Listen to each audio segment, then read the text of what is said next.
Entonces vamos a arrancar con una parte muy chévere. Hoy vamos a hablar de esas herramientas para aprender y desaprender que nos parecen supremamente importantes, que ha sido también pues, una manera de reflexionar en torno a la tarea docente. Quiero arrancar y cerrar. Arrancar con un texto muy sencillo que lo tengo hace ya muchos años, un texto que yo me encontré por allí en esas librerías que uno anda cacharreando a veces, y se llama La educación de los aztecas, cómo se formó el carácter del pueblo mexica de Fernando Díaz Infante. Es un texto de 1982, pero que me parece muy actual en la medida de tratar de entender y romper y cambiar esos paradigmas a los que nosotros estamos muy acostumbrados muchas veces, y yo creo que eso va a ser el tema precisamente de hoy, con proyección a lo que vamos a empezar a preparar de manera libre los que se quieran conectar el sábado, y dentro de 15 días ya con el tema de clase invertida. ¿Listo? Pero hoy arrancamos con este texto, que era la manera de denominar en náhuatl a, a los, a los sabios de las comunidades, a los mayores de las comunidades, y siempre se le atribuían eh, esta capacidad de generar en el otro la reflexión en torno a lo que cada uno es. ¿A qué me refiero? Digamos que si lo interpretáramos hoy, es algo así como el que le da la personalidad al otro. Es una postura muy bella. Arranca así, dice: había hombres ancianos elegidos por sabiduría, a quienes se les hacía cargo de orientar, de ayudar a los niños a tener una identidad propia. Dice, en el esfuerzo de traducción de estos códices, dice algo así más o menos: el que hace sabios los rostros ajenos, hace a los otros tomar una cara, los hace desarrollarla, pone un espejo delante de los otros, los hace cuerdos, cuidadosos, hace que en ellos aparezca una cara. Gracias a él, la gente humaniza su querer y recibe una estricta enseñanza. Arrancamos entonces con ese fragmento inspirador, y yo quisiera eh, hablar un poco de esta postura de hoy, precisamente de lo que son esas herramientas para aprender y desaprender. Déjenme yo configuro aquí para que no se me escape el chat. Yo de una vez les doy aquí el encuentro, el enlace para la asistencia, para que por favor no se les olvide el iniciarla. ¿Listo? Bueno, herramientas para desaprender y aprender. Entonces, esto es importante aclararlo de entrada, aunque voy a repetirlo en algún momento de la exposición. No es que se den procesos, primero desaprendo, luego aprendo otra vez en ese vacío que me ha quedado, sino que son procesos permanentes, son ese proceso muy constante el que nosotros estamos acudiendo. Y la pregunta en términos de este seminario tiene que ver con esa habilidad, esa capacidad que yo desarrollo, esa competencia para estar desaprendiendo ciertos modelos y ciertos paradigmas. Entonces arranquemos precisamente por eso de qué es un paradigma. Es este modelo mental en el que nosotros hemos estado muy acostumbrados. Es aquel que tiene este concepto más allá de lo teórico, digamos que el que más lo desarrolla en algún momento en epistemología, en ciencia, es Thomas Kuhn, pero que nos sirve también para hablar un poco de cómo es que nosotros hacemos representaciones de lo que nosotros somos, o de alguna manera cómo nos metemos en un paradigma muy particular siempre, y en términos educativos aparece una pregunta, y yo les empiezo compartiendo un poco la cuestión que yo me he planteado en mi oficio de educador, en mi labor como docente, y tiene mucho que ver con cómo estoy educando y si estoy siguiendo algún modelo. Pues, yo no sé si en algún momento mis profesores marcaron tanto que el modelo de enseñanza al que yo acudo, al que yo sigo, es casi idéntico o repite o es un eco de las formas de enseñar, o incluso recuerdo, yo alcanzo a recordar algunos comentarios de mis profesores en el colegio cuando era estudiante, y esos modelos de representaciones pues también van marcando la manera que yo tengo de ejercer la docencia, ¿sí? O mis profesores de pregrado, que también tienen una manera muy particular de enseñar. Y en ese ejercicio de la enseñanza, quizás yo estoy repitiendo un modelo o un paradigma que de alguna forma puede quedar en interrogación. No estoy diciendo, y advierto de entrada, no estoy diciendo con esto que la forma que tenemos de enseñar sea mala o que debamos borrarla o que debamos transformar todo de cero, sino también cómo desarrollamos esa competencia para desaprender algo en particular, que es un poco desapegarse de estas formas que de pronto no están siendo tan efectivas. Un ejemplo de ese paradigma educativo, por ejemplo, en concreto, tiene que ver con la contingencia, tiene que ver con el tiempo de la pandemia. Veníamos en un modelo, en un paradigma educativo muy, muy dado al aula, ¿sí? Y lo que les digo siempre, yo creo que ya este punto también se sabe de memoria mi chiste, y es, perdónenme, es mi primera pandemia, estoy aprendiendo. Entonces yo también estoy tratando de ver cuáles fueron esas transformaciones a las que me tocó acudir, esas reconfiguraciones a las que me tocó acudir, precisamente por el tema del confinamiento. Y entre todo eso, pues aparecía algo muy, muy particular y una reflexión muy concreta, muy personal, y era que yo me había acostumbrado ya al aula y al encuentro, porque mi labor docente todo el tiempo está desde la presencialidad, y no me idea por tecnología como ahora, sino desde la presencialidad, en el aula, con el tablero, y decir, cambiar el paradigma en el que el tablero ya no está, en el que tengo que buscar otro tipo de herramientas que me faciliten a mí la mediación tecnológica. Incluso dentro de eso está precisamente todo el reto que se asume, el reto de las prácticas pedagógicas, como también terminan reconfigurándose para poder ofrecer, digamos, que la posibilidad del aprendizaje. Dentro de todo este marco, digamos que está en torno a cuál es el paradigma que yo seguía. Y en eso también aparece un nivel de honestidad. Vuelvo y digo, no se trata de nada servía o que no funcionaba, sino por el contrario, es cómo ese paradigma también termina siendo cuestionado eh, para poder, eh, para poder mejorar, digamos que la práctica docente. Yo voy a tratar de estar pendiente de los micrófonos que se vayan abriendo, para que no nos genere como el tema de que se nos descuadre un poco el audio. ¿Listo? Y en chat los estoy siguiendo, aquí le tengo una ventanita chiquita en el chat. Mm, ¿Qué es importante resaltar de esto? Que el paradigma no es algo negativo ni positivo. O sea, no, yo no puedo hacer un juicio de valor de decir el paradigma en el que nosotros estamos no sirve, no funciona, hay que superarlo porque no sirve. No. Es también pensarnos un poco desde los ambientes educativos de qué manera nosotros estamos permanentemente rotando estos paradigmas. Quiero compartirles que el año pasado tuve la oportunidad de estar hablándole a los docentes de Villanueva Casanare. Y entonces cuando nos hacían la invitación decían, bueno, para que venga al foro regional, hablar del bicentenario, la educación y el bicentenario. Yo decía, yo no puedo hacer una clase de historia y por un trataré también de dar algunas pistas para lo que viene. Esa oportunidad, cuando charlábamos con docentes, fue muy interesante. Yo les planteaba un mapa de los hitos de la educación en Colombia y decían, miren, momentos importantes en Colombia, desde cómo se pensaba la educación para ciertas élites, cómo se transformó y se abrió, lo que sucedió, por ejemplo, con muchas instituciones educativas que fueron pensadas para hijos de obreros aquí en el sur de Bogotá, en otras regiones del país, lo que sucedió también con ciertos movimientos educativos. Entonces, un poco así como darles pistas de, mire, esto es lo que históricamente son hitos. O sea, de eso hablamos en 200 años. ¿Qué tendrán que decir de nosotros en 100 años? Esa reflexión que se conecta un poco con lo que decíamos en el encuentro anterior, tiene que ver muchísimo cómo yo reconfigurando o transformando o cambiando de paradigma educativo. Aquí reflejamos un poco esa preocupación o esa ocupación que tenemos permanente de cuál es la mejor herramienta que usar. Y aparece el contexto también como un factor importante en determinar cuál es la herramienta que yo uso. No todas las educativas tienen los mismos contextos, y como no tienen los mismos contextos, pues las herramientas que se desarrollan obedecen a esas necesidades en concreto. Sin embargo, sí hay algunas alternativas que pueden ser de manera, digamos que, eh, general, cómo podemos tratar. Y este paradigma en el que yo venía, de manera muy particular, muy personal, eh, pues terminó siendo cuestionado por la serie de herramientas que se pueden construir y que ya estaban.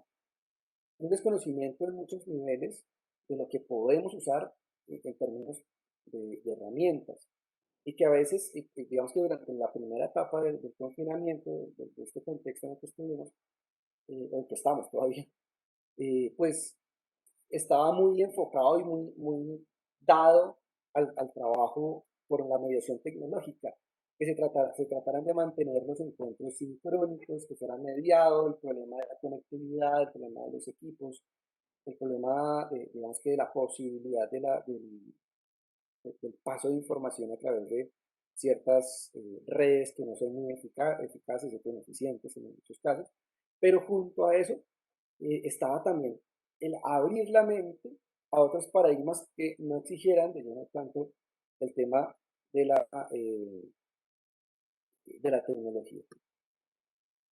Y ahí vamos un poco con las creencias. Vamos a analizar hoy las creencias de lo que significa el enlace de la asistencia para los que están acá dentro.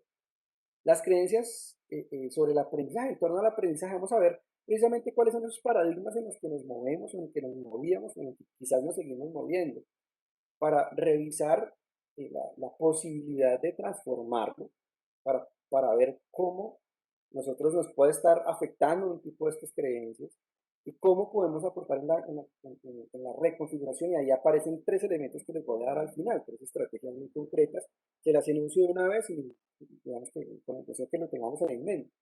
Uno es la clase invertida, que es a lo que le vamos a dedicar el próximo encuentro, que salgamos todos con una clase invertida preparada, completa, o sea, que cada uno puede ir realizando el ejercicio a medida que vamos socializando aquí en el encuentro. El segundo es el aprendizaje basado en problemas, que lo alcanzamos a anunciar hace 15 días en, la, en esta formación autorregulada, en esta formación autónoma, y es también cuestionarle sobre su propio contexto o su propia realidad y que a partir de eso se puedan desarrollar procesos de enseñanza-aprendizaje.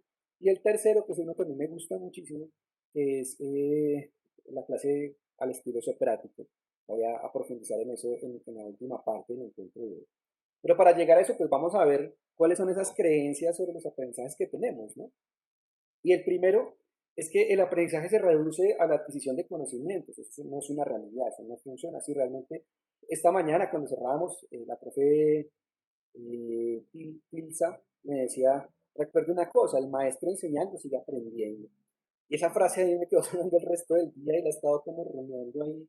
Y es el maestro enseñando sigue aprendiendo.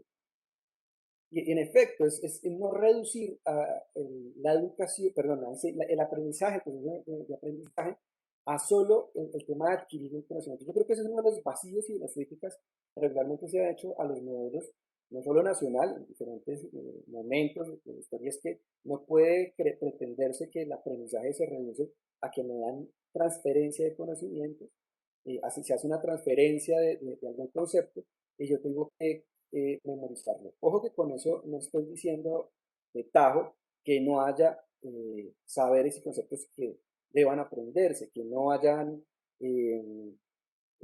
saberes disciplinarios que deban tenerse. Sin embargo, si se concentra, como se propone aquí, si se concentra todo en que lo importante es el producto final y no el proceso por el que se da, pues digamos que no se comprende el proceso de aprendizaje. ¿A qué voy con esto? A que es importante entender que en las diferentes etapas del aprendizaje, pues influyen otro tipo de realidades como la realidad emotiva, la realidad social. Y vamos a ser muy honestos en este punto. O sea, el día que coincide mi preocupación o mi tristeza o mi angustia con la preocupación de un estudiante, pues el aprendizaje no va a ser el mismo. Entonces, nosotros tenemos también que comprender que esas dimensiones del ser humano pues también están muy metidas en los procesos de aprendizaje.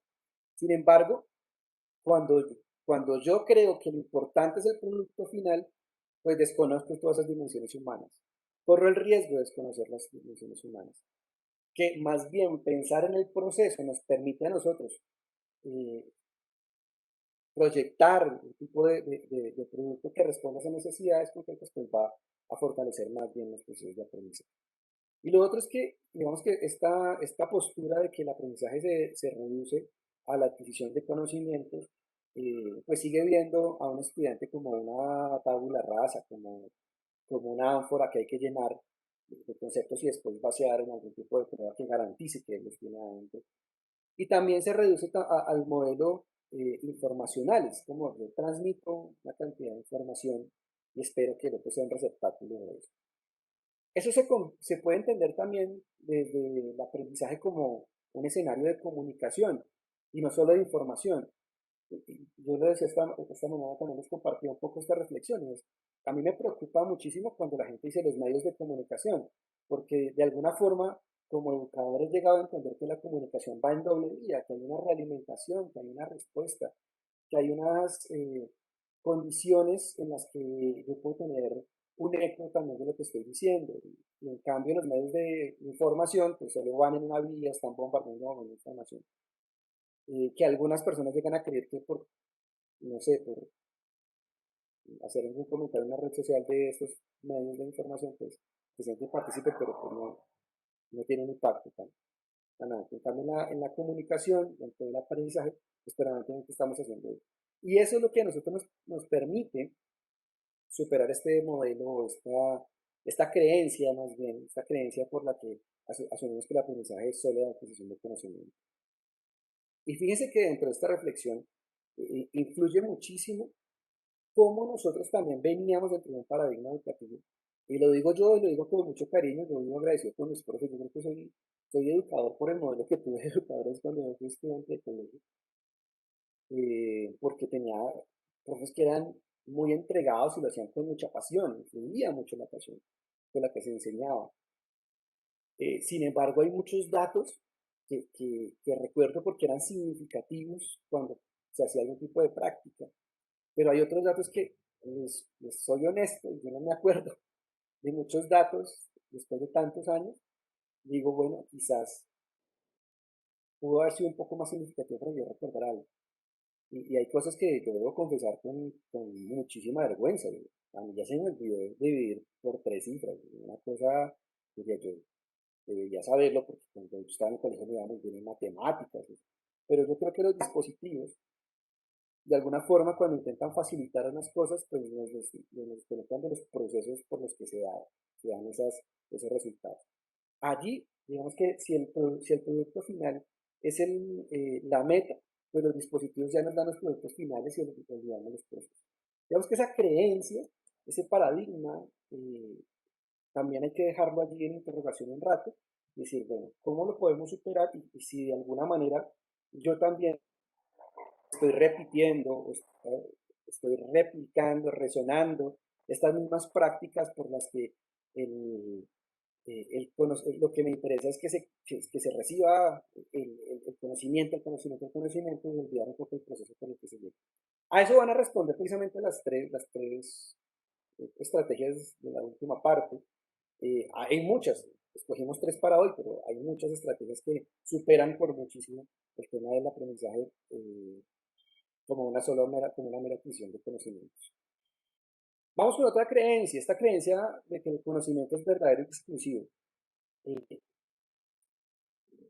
digamos que muchos de aquí, varios más bien de aquí, tenemos la oportunidad también de ser docentes universitarios. Y una de las, digamos que las cosas que me preocupa muchas veces es asumir que el docente debe saberlo todo. Entonces, yo mismo en clase, cuando nos planteamos una pregunta y no tengo ni idea, pues yo no le puedo inventar, no le puedo sacar de la manga la respuesta y decirle, mira, aquí está. Y al contrario, digamos que también en un ejercicio de aprendizaje, he aprendido a decir, oiga, no sé, me deja averiguar, interesante, me deja averiguar, porque no tengo que dar la respuesta y también muestra que el que está acompañando el proceso de aprendizaje es muy humano, que no tiene que conocer absolutamente todo, ¿sí? Pero fíjense que en esta actitud, en esta creencia, muchas veces se asume que el conocimiento es una verdad que tiene una persona que se la ha apropiado y que además obedece a unos procesos inalcanzables y solo ciertas personas logran ese nivel de iluminación y además ese conocimiento está refugiado en unos templos a los que un sector exclusivo puede entrar. Y desconocemos que hay prácticas y saberes muy concretos que se desarrollan desde diferentes cosmovisiones que también responden a una necesidad y quizás de manera efectiva, no al mismo nivel porque no son el mismo contexto y no se trata de medirlos en ese sentido, pero que sí está respondiendo a verdades y a necesidades muy concretas. Y aquí yo me pongo también en sintonía con algo. eh, Miguel Alvarado, por favor, podría cerrar el micrófono. No chillo. Gracias. Em, Listo. Entonces, aquí yo me pongo un poco a recordar algo que se dialogó en el foro local de Ciudad Bolívar hace 2 años, en el que asistía un docente de un colegio, no recuerdo, si fue el Colegio Arabia, no lo conozco, en el que en la caracterización de la población, pues se dieron cuenta que venían como unas oleadas de comunidades indígenas que estaban llegando a la ciudad en calidad de migración, no solo un tema de movilidad, de desplazamiento, pero que muchos de estos niños que estaban llegando al colegio medianamente hablaban el español, y sus padres sí definitivamente cero español, o bueno, lengua castellana. Eh, y el problema de la comunicación emergía de manera evidente, pero además de eso, también era cómo yo tengo que pensar que el conocimiento no es exclusivo de una parte académica y que ellos también traen un saber. Entonces este profesor compartía algo muy interesante, es cómo también han intentado implementar desde particulares a los currículos otras maneras de ver el mundo.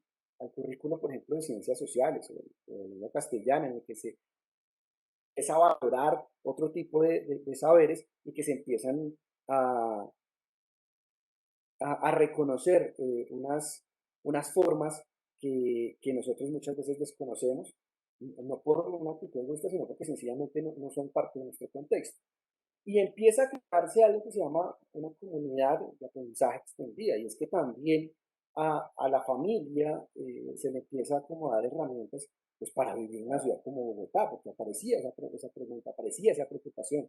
Oiga, los niños están haciendo un proceso de acompañamiento pues, para lo que nosotros reconocemos desde la educación como nivelación en ciertos saberes, en ciertas áreas del conocimiento, pero pues los padres y madres de estos niños, niños que están llegando a la institución educativa, pues no tienen el mismo, digamos que las posibilidades para desenvolverse en una ciudad como la nuestra, que no podemos negar que es un monstruo que en términos de inmensidad. Entonces empiezan a conectar y a reconocer que el conocimiento no es exclusivo de la institución educativa. Había una pretensión inicial, lo compartían con mucha humildad el docente que compartió la experiencia, decía, claro, nosotros decíamos, venga, les enseñamos también a los papás, venga, les alfabetizamos, no, venga, preguntémonos cuáles son los saberes que tienen. Y aparece otra figura que de pronto algunos de ustedes conocen, son los jardines infantiles que son de comunidades indígenas en la ciudad de Bogotá. Entonces, los currículos están tejidos, están pensados desde los saberes también de las familias. Es alguien que sepa lengua nativa, pues viene a la clase para los niños pequeños. Entonces, como venga y converse, venga y hable, venga y enseñe. O si sabe tejer, o si sabe otro tipo de realidades que nosotros muchas veces sacamos de los currículos porque en la modernidad nos acostumbraron a que todo debía estar especializado en pequeñas parcelas. Y somos tan especialistas en esas pequeñas parcelas que muchas veces desconocemos lo que hace el otro. Este confinamiento nos ha llevado y hemos revisado algunas experiencias de colegios aquí, de los que están participando, de las instituciones educativas que están participando, y nos asombra con agrado, nos asombra con agrado la capacidad que tuvieron de responder de manera eficiente al integrar áreas para poner actividades. O sea, era salirse de esa zona de confort, cuando uno lo dice suena feo, pero en realidad mi saber es una zona de confort, y cómo yo me pienso en diálogo con otros saberes del saber, y más bien le pongo actividades que a los estudiantes que puedan integrar diferentes áreas en un solo trabajo. No es fácil, claro, uno lo pone y lo dice de manera muy sencilla, pero realmente los procesos son procesos que llevan tiempo, que demandan un compromiso altísimo, pero que junto a eso, digamos que está el reto en el mismo tiempo de verlo. Una de las, digamos que de esto, de esta creencia una de las características de esa creencia es que también asume que el conocimiento está depositado en un solo lado. Pues que solo en la escuela se desarrolla conocimiento, que solo intramuros se desarrolla conocimiento. Y cuando uno va a trabajar o cuando uno está, digamos que, conociendo otras experiencias, dice, oiga, qué interesante que los que tienen otros saberes pudieran compartir esto dentro de la escuela. Y uno lo va viendo, en la media se ve mucho, o con las instituciones con las que he tenido la oportunidad de compartir, uno ve que hay un esfuerzo grandísimo por conectar con otros saberes que nos traigan acá. Claro, el que tiene la línea empresarial, pues lo que hace es invitar a un empresario pequeño del sector que venga y hable cómo es que lo ha llevado. Y quizás esta persona no tiene un pregrado, sino que lo ha hecho muy de manera intuitiva, pero su experiencia ha sido exitosa. Entonces también cómo esos otros saberes empiezan a meter y a derrumbar la idea clásica de que solo en ciertos lugares hay unos templos exclusivos de unos ciertos iluminados. En la educación superior se ve mucho eso, no quiero entrar en detalle, pero yo creo que algo que terminó cuestionando la labor docente universitaria responde precisamente a ese problema. Y es, creíamos, los que somos docentes universitarios aquí, creíamos que yo tenía el saber y no había que cuestionarlo. O sea, el que llega a mi clase es el que tiene que saber lo que yo sé y se lo pregunto en el parcial y si no, pues no pasa. Pero la pandemia sí cuestionó los otros saberes de los que carecíamos. El manejo de ciertas herramientas, de cierta tecnología, de creación. Quizás teníamos muy desarrollada esta habilidad del enseñar, de estar en el aula, de saber de mi área en concreto, pero la creatividad se me había acabado. ¿Sí? Aquí ya les estoy nombrando dos elementos. Yo les quiero recomendar dos cosas en concreto. Lo van a encontrar ahí en el sitio web, en el site del seminario, bueno, de todo el convenio. Y uno es decir, Ken Robinson es un británico que pensó, que sigue, bueno, que pensaba la educación, falleció hace muy poco realmente, pero dice algo como la escuela mató la creatividad. Y esto me recuerda muy bien eh, una frase que se le atribuye a Rousseau, que dice, mi educación iba bien hasta que me llevaron a la escuela. Porque el tema de la homogenización y de que todos deben saber absolutamente de la misma manera, pues ha desconocido precisamente la capacidad con la que viene cada persona en el desarrollo de la creatividad. Y miren que en el tema de la creatividad, nosotros los docentes siempre hemos estado moviéndonos, somos súper dinámicos, digamos que nos hemos dinamizado al ritmo que se dinamiza la labor docente. Pero esta pandemia nos llevó eso a unas revoluciones impresionantes, tanto que cada día tenemos que estar pensando en qué no voy a hacer para que la mediación que tengo por la tecnología pues realmente tenga un impacto como lo estoy esperando. Y en términos de la creatividad, también encuentran un video canal de YouTube de un mexicano que nos envió un video a propósito del tema de cómo explorar, cómo fortalecer los procesos de creación en el aula con estudiantes. Y también encuentran el de comunidades de aprendizaje que me lo enviaron desde Chile también. Ahí están en el canal de YouTube, ya está todo montado mucho. Ahorita en un rato yo les comparto estos enlaces del canal de YouTube, del canal de, de la página del sitio web, donde encuentran el material. Vamos con otra creencia. Eh, no, ahí está. Esa creencia que aprender es solo para los jóvenes. ¿Sí? Después hay una frase, o sea, ¿cómo resumo esto? Hay una frase clásica de nuestro arte popular que dice, el loro viejo no aprende a hablar. Y el mejor ejemplo para eso es orgullosamente mis papás. Mis padres, mi madre logra acabar su bachillerato a los 50 años, mi padre lo acabó antes, a los 37, quizás 38, no recuerdo muy bien, pero era un esfuerzo permanente de una realización personal.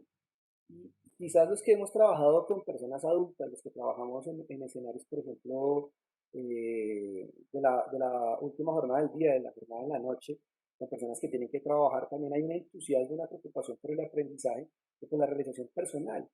Pero claro, los ritmos en los que nosotros entramos son diferentes. No es que sean más lentos o más rápidos, sino que son diferentes. Y reconocer esa capacidad para el aprendizaje pues es lo que nos va a permitir a nosotros ser exitosos en nuestros procesos de acompañamiento en la enseñanza. Esto también tiene que ver con un concepto, eh, tiene que ver con un concepto de lo que de la esperanza y lo que se espera en los procesos de aprendizaje. Y es cuando, eso tiene que ver también con una cuestión cultural. Perdónenme que use esa palabra que a algunos les gusta, pero es que pareciera que está instaurado culturalmente el esperar que me den el proceso de mí, que me den todo, ¿sí? Y pongo un ejemplo, yo ahorita empiezo a leer los comentarios, me gusta cuando van chateando ahí en el espacio de los comentarios, porque nos va también permitiendo un poco de interactividad. Eso tiene que ver con una tarea que yo puse hace un par de semanas para mis estudiantes de pregrado y tenía que averiguar el tema de los grupos de investigación de la facultad para la que trabajo. ¿Cuántos grupos de investigación hay? ¿Qué líneas hay? Entonces, alguno de ellos se pilló que que yo hacía parte de un grupo de investigación. Y me escribe por WhatsApp. Oiga, profe, ¿usted hace parte de un grupo? Sí. ¿Hay página del grupo de investigación? Y le dije, sí, pero no le dije más. Claro, a la pregunta, la respuesta para la investigación. Si me preguntas si hay página, te respondo que sí hay página. Entonces al rato como que cae en cuenta y dice, profe, ¿me puede dar la página? Le dije, no, porque la gracia es que tú desarrolles la capacidad para buscarla en diferentes lugares, a ver cómo vas a crear esa red que te va a llevar a la información sobre los grupos de investigación.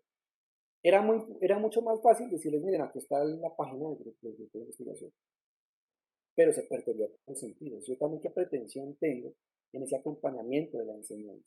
O sea, si mi labor es, si yo sigo en el paradigma de que yo soy el que tengo que estar dando y dando permanentemente toda la información, pues el que se va a terminar desgastando permanentemente voy a ser yo. Y eso explica muchísimo el cansancio al que acudimos, ¿sí?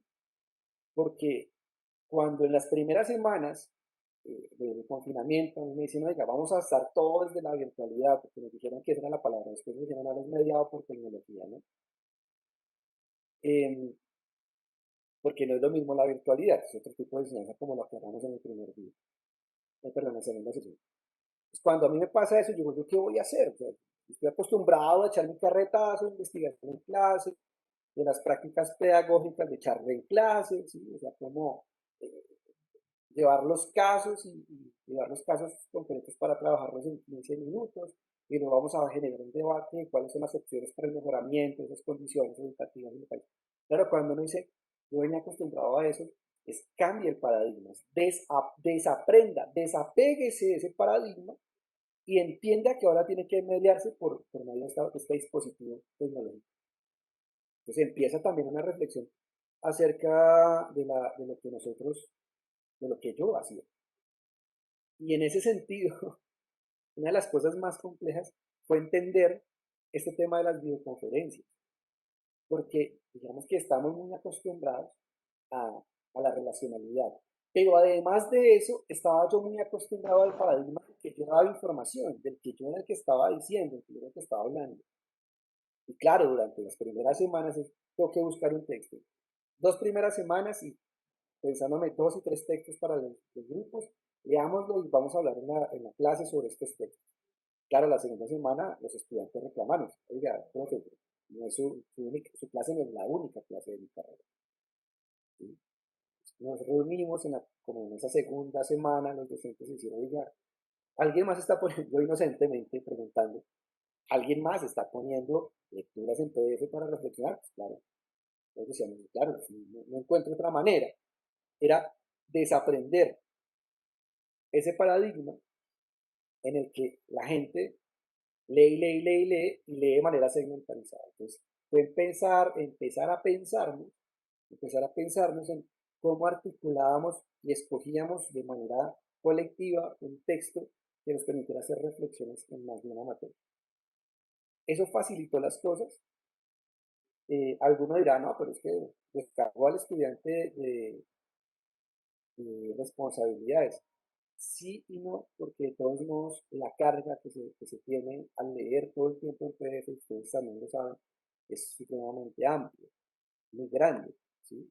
Pues también fue desaprender precisamente eso.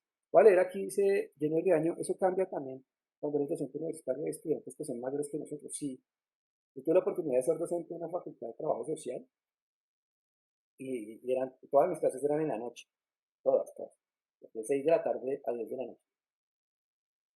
Pero también veía eso porque había personas que escogían estudiar en la noche porque les gustaba, pues sentían que le rendía más, podían levantarse tarde, no sé, había mil excusas para eso. Pero también la mayoría, un alto porcentaje, porque trabajaban en el día. Entonces, la percepción y la lectura que tienen del mundo es totalmente diferente, ¿sí? Y esto también obedece a los contextos de las personas como lo vemos en el mundo. Y a mí me llama la atención lo que sucede en instituciones educativas rurales en Bogotá, en el distrito, o sea, lo que pasa con Torca, con Horizonte, lo que pasa con Pastilla, lo que pasa con el campestre, o sea, son condiciones en las que muchos de nuestros estudiantes realmente viven en la zona urbana y estudian en las zonas rurales. ¿Cómo les cambia el paradigma para entender el mundo que les rodea? ¿Sí? Entonces, cuando uno ve esto, dice, realmente el tema del aprendizaje no es una cuestión de edades, sino una cuestión de cómo compartimos los escenarios de aprendizaje. Y yo sigo aprendiendo. De hecho, algo que me divierte, durante alguno que no funciona para mucho, pero me divierte aprender los códigos lingüísticos de los pelados. Yo podría hacer un diccionario, hace unos días le decía eso a Caridad, y lo veíamos un rato, le decía, puedo hacer un diccionario de categorías y de conceptos y de palabras que creemos que significan una cosa, pero digamos que en el código, en el registro en el que se mueven estos estudiantes es totalmente otra. Yo, por ejemplo, nunca pude definir una palabra como maquio, pero me parece que algo es muy maquio. Pero ¿qué es maquio? O sea, es algo muy chévere, no es algo chévere, o sea, pero es algo que se disfruta, pero también, o sea, es aprender estos lenguajes. Entonces, uno dice, alguno dirá, pues, ¿para qué sirve? Precisamente para poder entender muchas de las expresiones de los estudiantes que nos movemos. Ricardo dice en el chat, ese es uno de los elementos más cambiantes, la relación de estudio igual bienestar económico, algo que se esperaba casi siempre. Sí, yo hago un paréntesis aquí, se sigue esperando, o sea, seguimos en una sociedad, en un discurso social más bien, en el que el ascenso social se debe digamos que a la formación académica. Quizás en algunos sectores sigue funcionando, quizás en otros no. Quizás para algunas personas el estudiar, si es una esperanza, por ejemplo, de poder tener digamos, unas mejores posibilidades, pero pues también empiezan todos digamos, que los vacíos en el sistema con el que tenemos, con el que nosotros compartimos, pero pues igual, digamos que ahí está el proceso de registro. Frente a esto, digamos que hay mucho que contar. Yo por eso voy un poquito acelerado hoy y me disculpo porque estos son varios temas que quisiéramos derrumbar para poder dar paso a la construcción de estos elementos, estas herramientas. Y está en el tema del desaprender, que el aprendizaje o el desaprender esa creencia o quitarse esa creencia de que la educación es exclusiva para los jóvenes y darnos cuenta que es un contexto en el que nosotros podemos movernos desde diferentes cosmovisiones y conocimientos de muchas personas. ¿Listo? Digamos que voy a detener un poquito en esta, es la manera como transmitimos un mensaje. Y lo digo en primera persona, como transmito un mensaje. Después es la primera persona en la exposición. Pero la frase que a mí me dijeron, eso es muy fácil de aprender. ¿Por qué no lo aprende? ¿Por qué no lo hace? Y lo digo siendo estudiante de colegio, porque había cosas que a mí me costaban mucho, muchísimo. Y siendo estudiante de colegio, la frase se la llega a uno se la llega a interiorizar uno tantísimo que después uno siente, o yo sentía que efectivamente en ciertas áreas del saber yo no era bueno. ¿Sí? A mí me decían, ¿por qué no aprende inglés? Eso es muy fácil. Pero a mí me costaba y me sigue costando, lo sigo intentando, pero me sigue costando. Quizás porque interioricé que yo no era bueno para eso. Entonces, el lanzar lanzar una frase desde la creencia de que el aprendizaje es algo muy sencillo, y cualquier persona puede aprender eso, pues también desconoce que hay formas de aprender diversas que no solo integran una dimensión, que también tienen que ver con las emociones de las personas con las que se integran, con la disposición que se tenga. Y esto es lo que les decía un poco hace rato del tema cultural, es que pues, en ciertos escenarios educativos, cuando uno llega a clase, está una persona allí a medio sentar, como no querer nada. Y si mi clase, mi encuentro académico sigue siendo en el que yo me pare al frente y esta persona no cambia de posición, pues el impacto va a ser mucho menor. Ahí es donde uno dice, el paradigma hay que cambiarlo. Hay una, yo me adelanto a la tercera estrategia y es esta práctica del diálogo socrático. Eh, Recuerdo mucho una serie que causó conmoción porque regularmente los que enseñamos humanidades, lenguas, los que enseñamos filosofía, es como escuchar, nos hemos acostumbrado a escuchar como mi profe de filosofía en el colegio no me enseñó nada, o, o quizás frases más duras como la filosofía no sirve para nada. Y hay una serie que yo me vi que se llama Merlí, en el que llega un profesor que es irreverente, ya mayor, y en la primera clase saca a los pelados de su salón. Le vamos a caminar para explicar los peripatéticos, que era esta manera de aprender que tenían en la antigua Grecia, que era ir caminando porque asumían que el caminar generaba otra manera de aprender, de rumiar el conocimiento, si se quiere. Y claro, cuando uno ve eso, dice, yo sigo repitiendo el llegar a un salón y que todos estén sentados.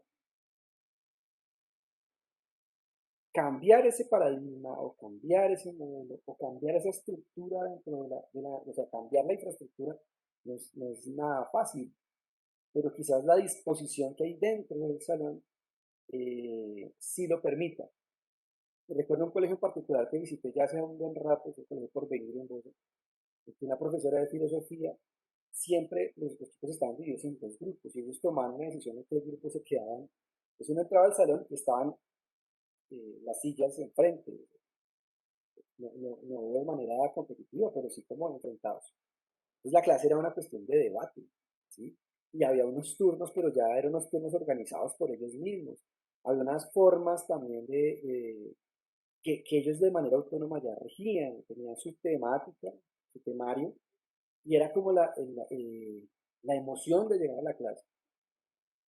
Y en una de los encuentros que vamos a tener, que vamos a hablar de la gamificación, me recuerda otra experiencia de un docente que enseñaba economía, como toda la parte de administración, economía de profundización, y los chicos a los chicos no les gustaba llegar tarde a esa clase, no se podía pasar ni 5 minutos porque decía, profe, es que estoy perdiendo propiedades, así, claro, el profesor empezaba la clase jugando tío rico y llevaban el registro, ¿no? de que iban ganando, que iban adquiriendo, que iban perdiendo.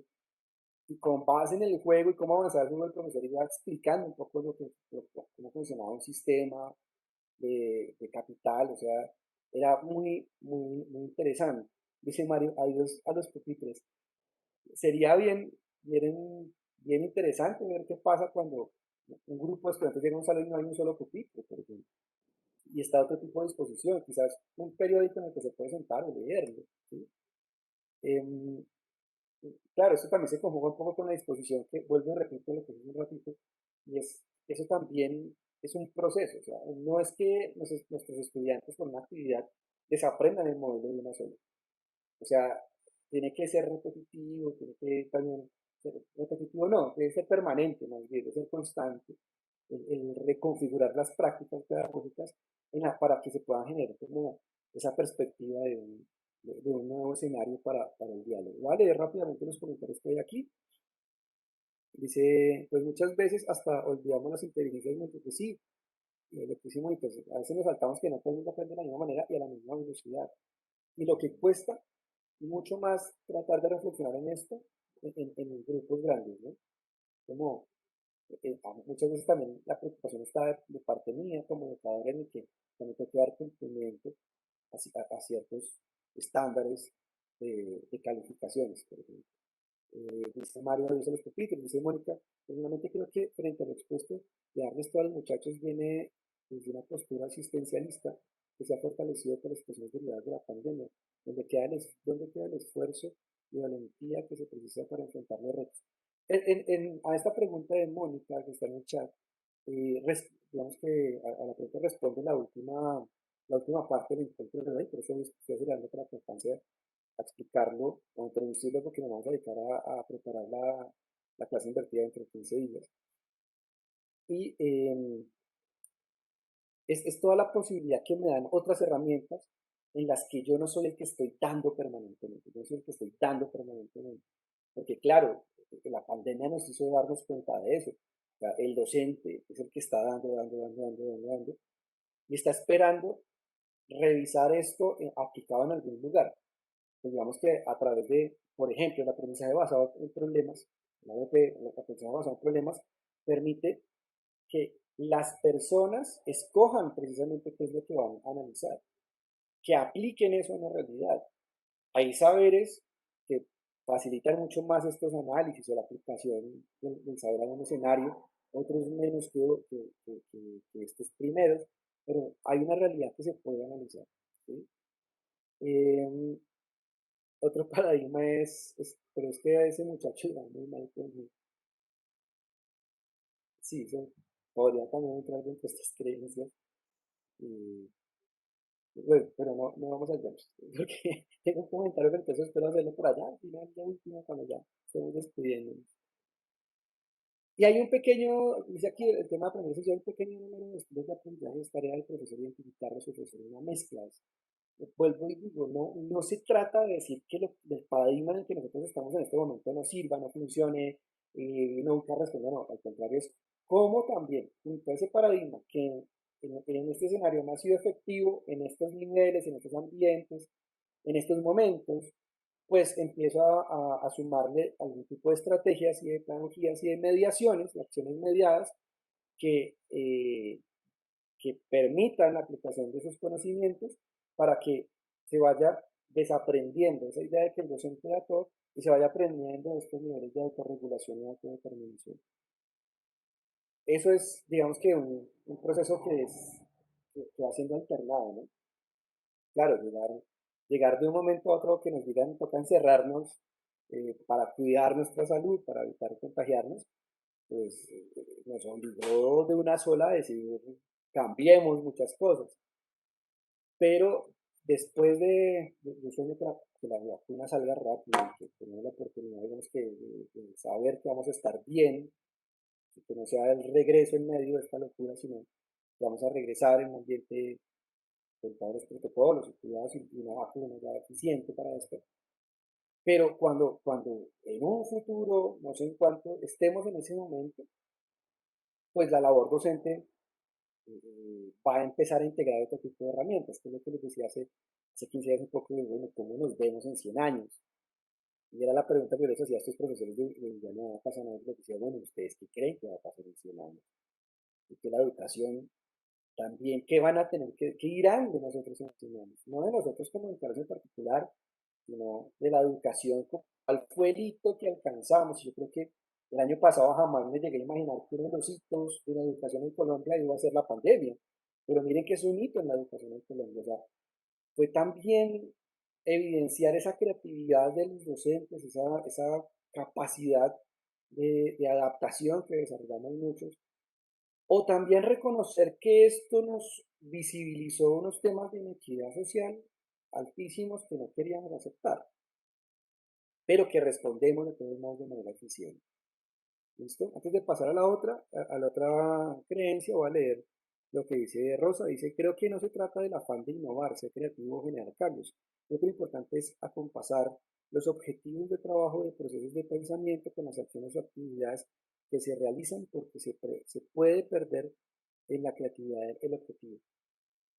Yo creo que hay el equilibrio, el profe Rosa, el equilibrio está precisamente en no pretender cortar de una sola lo que se viene haciendo. O sea, sería muy malsano llegar y decir, Definitivamente este paradigma que termina siendo muy informacional no nos funciona, entonces desde hoy, de aquí a mañana, desde mañana yo ya empiezo a usar otro tipo de herramientas. Yo creo que precisamente esta posibilidad que tenemos de ir integrando diferentes acciones nos van a ir enriqueciendo la posibilidad de que generemos un cambio más amplio, por ejemplo, en la manera curricular o en la construcción curricular.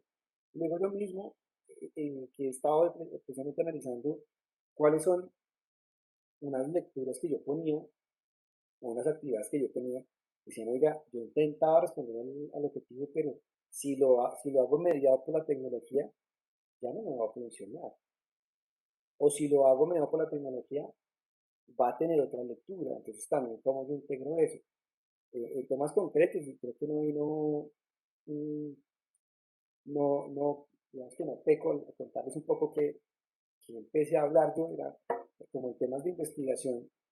Casi siempre hacemos actividades muy concretas, una serie de encuestas, como una serie de entrenamientos muy básicos, pues precisamente fue como explorar algo como la etnografía virtual. Yo no sabía, digamos, que cuál era el impacto real y se los digo con toda franqueza, era como muy incrédulo al decir, bueno, ¿qué tan confiable puede ser?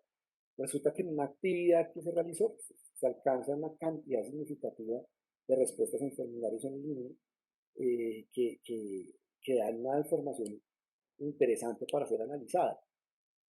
Pero claro, eso, implementarlo, para mí fue yo hice resistencia frente a eso. ¿Sí? Entonces yo frente a eso dije, no, yo no creo que lo llegue a hacer. Y también fue sentarse un poco a reflexionar, a leer, a buscar, a averiguar, a ver qué se podía hacer y diseñar la estrategia.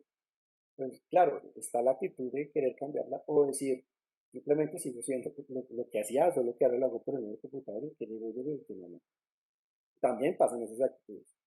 Sí, dice el profe Elvin, las facultades de educación siguen graduando transmisores de información, que es muy diferente a la transposición didáctica del conocimiento. Excelente, Elvin, esta palabra que tú has dicho en varios encuentros, la transposición didáctica del conocimiento, es algo que aparece precisamente en unos artículos con los que yo estaba preparando el encuentro, y decían precisamente eso.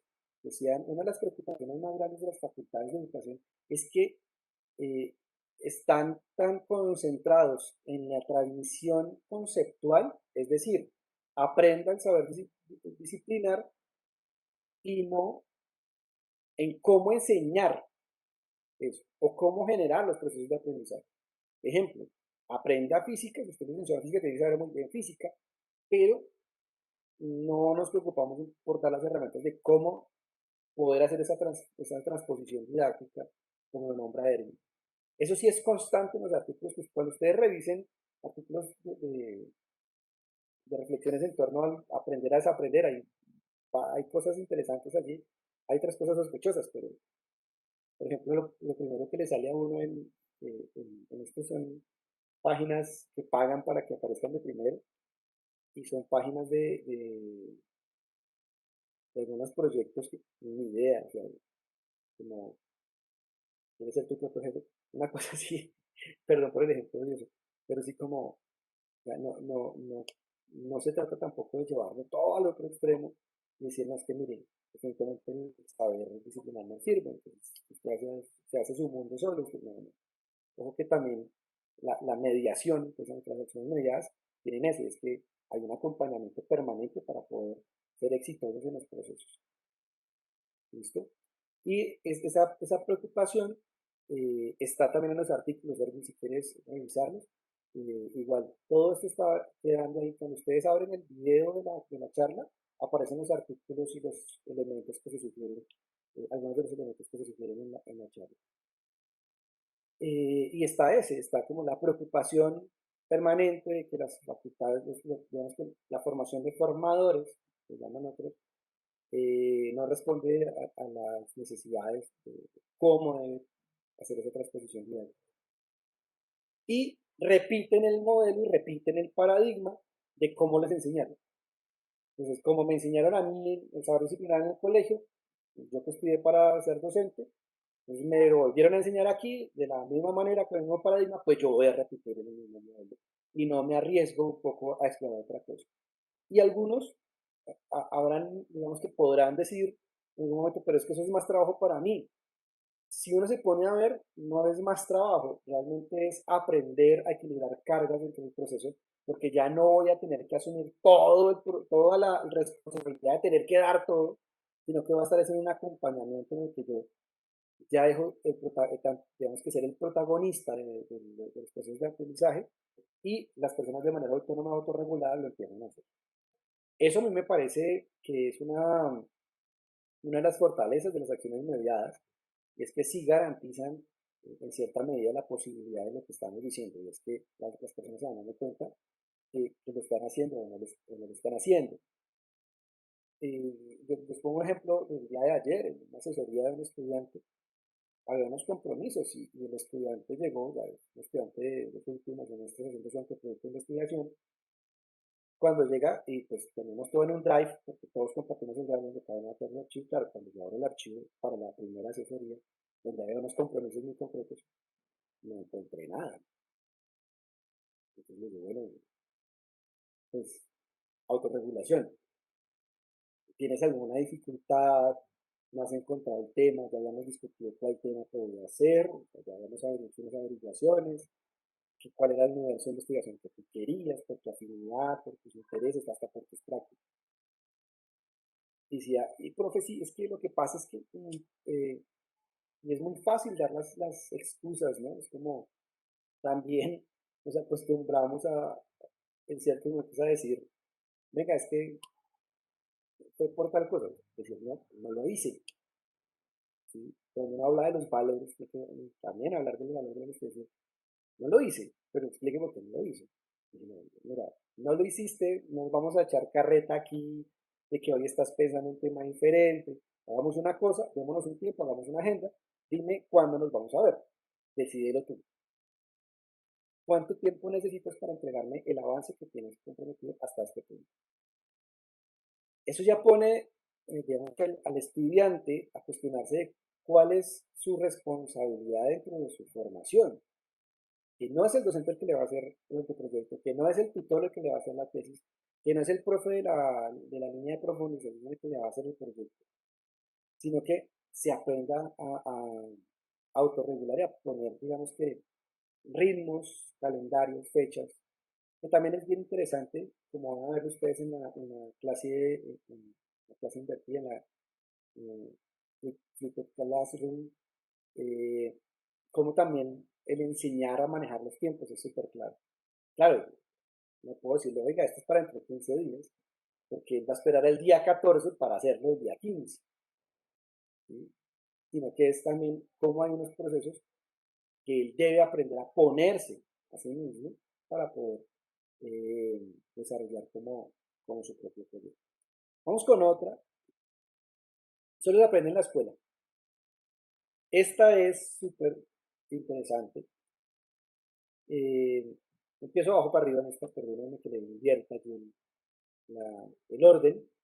Se enfatiza un proceso institucionalizado centrado en un profesor. Si estoy esperando que solo la escuela sea la garantía de un aprendizaje, estoy desconociendo que alrededor, en el contexto de cada estudiante, hay un cúmulo impresionante de herramientas para aprender. Esta, por ejemplo, de manera muy concreta, es lo que va a sustentar algo como el aprendizaje basado en problemas, porque va a ponerlo de frente a una realidad y decir, oiga, ¿qué necesitan en tal lugar? Aquí en la localidad Rafael Uribe Uribe, en un colegio de acá, institución educativa del distrito, por ejemplo, el proyecto y el reto que se les pone desde una de las líneas de profundización es que cada equipo, cada estudiante responde a como que analiza qué necesita, donde trabaja su mamá, su papá, su familia, en su casa, y para eso basta un ejemplo. Un estudiante pues, contaba en la experiencia que su papá trabaja en una zapatería en el barrio, pero como la solución que le vendieron unos tarros muy grandes, pues que él iba a diseñar un dispositivo para que eso pudiera ser distribuido de manera más eficiente. Está respondiendo desde la creatividad del diseño de un dispositivo, y claro, lo que hay detrás tiene muchísimo que ver con la línea de media que él estaba, que era el diseño. ¿Sí? Es cómo se mete en esta lógica de a través de un software, es decir, tomar medidas, ver las necesidades y crear un dispositivo que responda de manera eficiente a esa necesidad en concreto de su familia, de su papá que trabaja en una zapatería. ¿Qué voy con esto? El aprendizaje no solo es el conocimiento que yo adquiero dentro del aula de manera específica, ¿sí? Es también cómo a través de pensar el mundo estoy rastreando y buscando información que me permita a mí resolver el problema que tengo. ¿Sí? Entonces, en ese sentido, esta creencia de que solo se aprende en la escuela, pues realmente es algo que termina por afectar y por desconocer que hay otros escenarios en los que se aprende. Eso va con la segunda, abajo para arriba, que dice atenta contra el aprendizaje cotidiano continuo. O sea, yo no puedo lanzar el mensaje o inculcar que solo en la escuela se aprende, porque la persona que va digamos que caminando, el transeúnte inadvertido, pues está esperando solo llegar a la escuela para recibir el conocimiento. Y no se da cuenta que se reflexiona alrededor del mundo, del mundo que lo rodea, todo el mundo que está alrededor, pues está permanentemente eh, digamos que aprendiendo. Yo pongo ejercicios muy concretos de caminar el barrio, por ejemplo. Es caminar el barrio desde otra perspectiva, es como caminar el barrio de manera consciente. O sea, no es el afán de buscar por algún lado, sino mire cómo está organizado, desde incluso la disposición de los cables, qué tan desorganizados son los cables en mi barrio. Y yo siempre les llevo una foto en mi barrio que es muy interesante, muy curiosa, porque es que es como todo está colgado de un poste que se ve supremamente flaquito y digo, en qué momento no va a soportar un cable más y eso se va a venir, Dios no lo quiera, pero entonces como que el tema de cómo está organizada la ciudad, cómo está organizado el barrio, cómo está la distribución comercial o el tipo de relacionalidad y con base en eso empezar a preguntarse también para qué me está sirviendo eso que yo estoy adquiriendo, conocimiento, o que yo estoy aprendiendo alrededor de la luz. Es como en todo lado se da. Y dice allí, dice Clara Imelda, y estando en la escuela no solo se aprende en el aula, perfecto. O sea, hacían yo no sé si les había comentado, en algunos de los encuentros que hacían una encuesta, hicimos una encuesta muy sencilla en una institución solo queríamos saber cuál era el personaje más influyente de la institución educativa. Y todo el mundo cree, no, pues el coordinador que todo el mundo quiere, la profe que todo el mundo quiere, o qué sé yo, el rector. Pues no, el que todo el mundo quería era el guarda de seguridad que todos los días estaba allí, porque les llamaba la atención, o sea, había un tipo de relación en esa institución educativa en particular, en concreto, estoy hablando de esa, donde se hizo el análisis. Había una relación muy curiosa, era que se sabía los nombres de todo el mundo. O sea, por alguna extraña razón, y era una persona que no se movía de la puerta. ¿Sí? Entonces, cuando llegaba algún familiar, vea, es que se le quedó la cartelera a mi hija, a mi hijo, decía, ¿de quién es? De tal cosa, y lo veía por ello, oiga, que aquí le mandó su mamá que se le quedó. Entonces, en la percepción de tanta confianza se tenía, precisamente aparecía otro personaje que muchas veces uno dice que tiene que ver en el aprendizaje, y todo lo que tiene que ver, es como incluso cuando después hicimos otras averiguaciones más con los más grandes y decían, bueno, ¿por qué? Dice, profe, porque es que él también le da consejos a uno, le dice, cuando usted se gradúe, usted tiene que intentar estudiar otra cosa, y ese tipo de consejos que regularmente me dirían, se los estaba dando un profesor, se los estaba dando una persona que parecía que no estaba conectada con la institución educativa. ¿Sí? Entonces eso es bien chévere cuando dice Clara, cuando dice, no solo en el aula, ¿no? Hasta la selva se aprende lejos de todo, la naturaleza es el maestro, ¿sí, Mario? O aprendes o aprendes, ¿no? En otros contextos.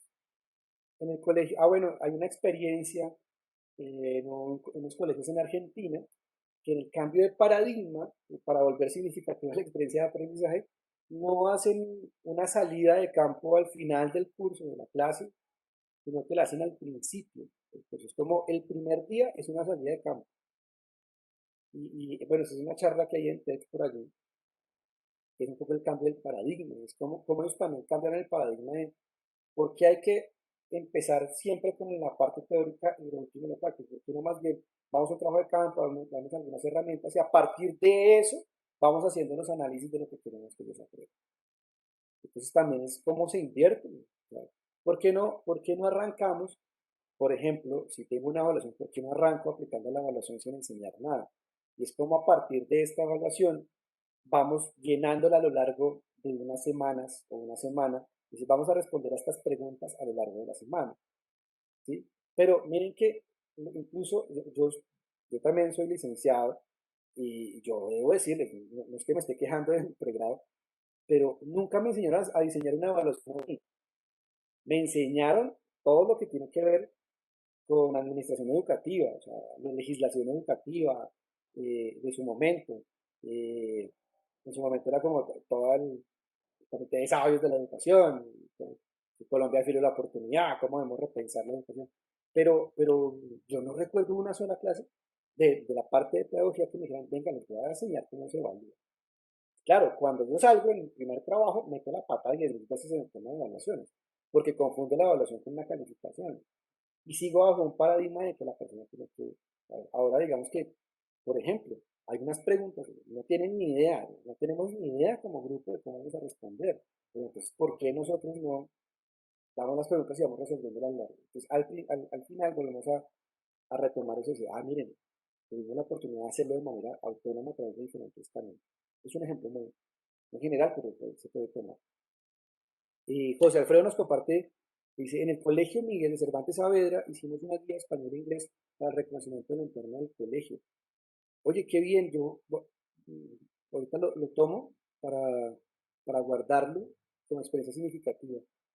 Eh, qué chévere, o sea, el tema de que sea la integración también de dos áreas del conocimiento, que además es de algo que todo el tiempo los chicos están metidos, en la institución, en las instalaciones, en el entorno. Eso es bien importante. Voy a guardar esa en un dato que se me olvidó. En física es mejor iniciar con el experimento y luego llegar a la ecuación que describe la anterior.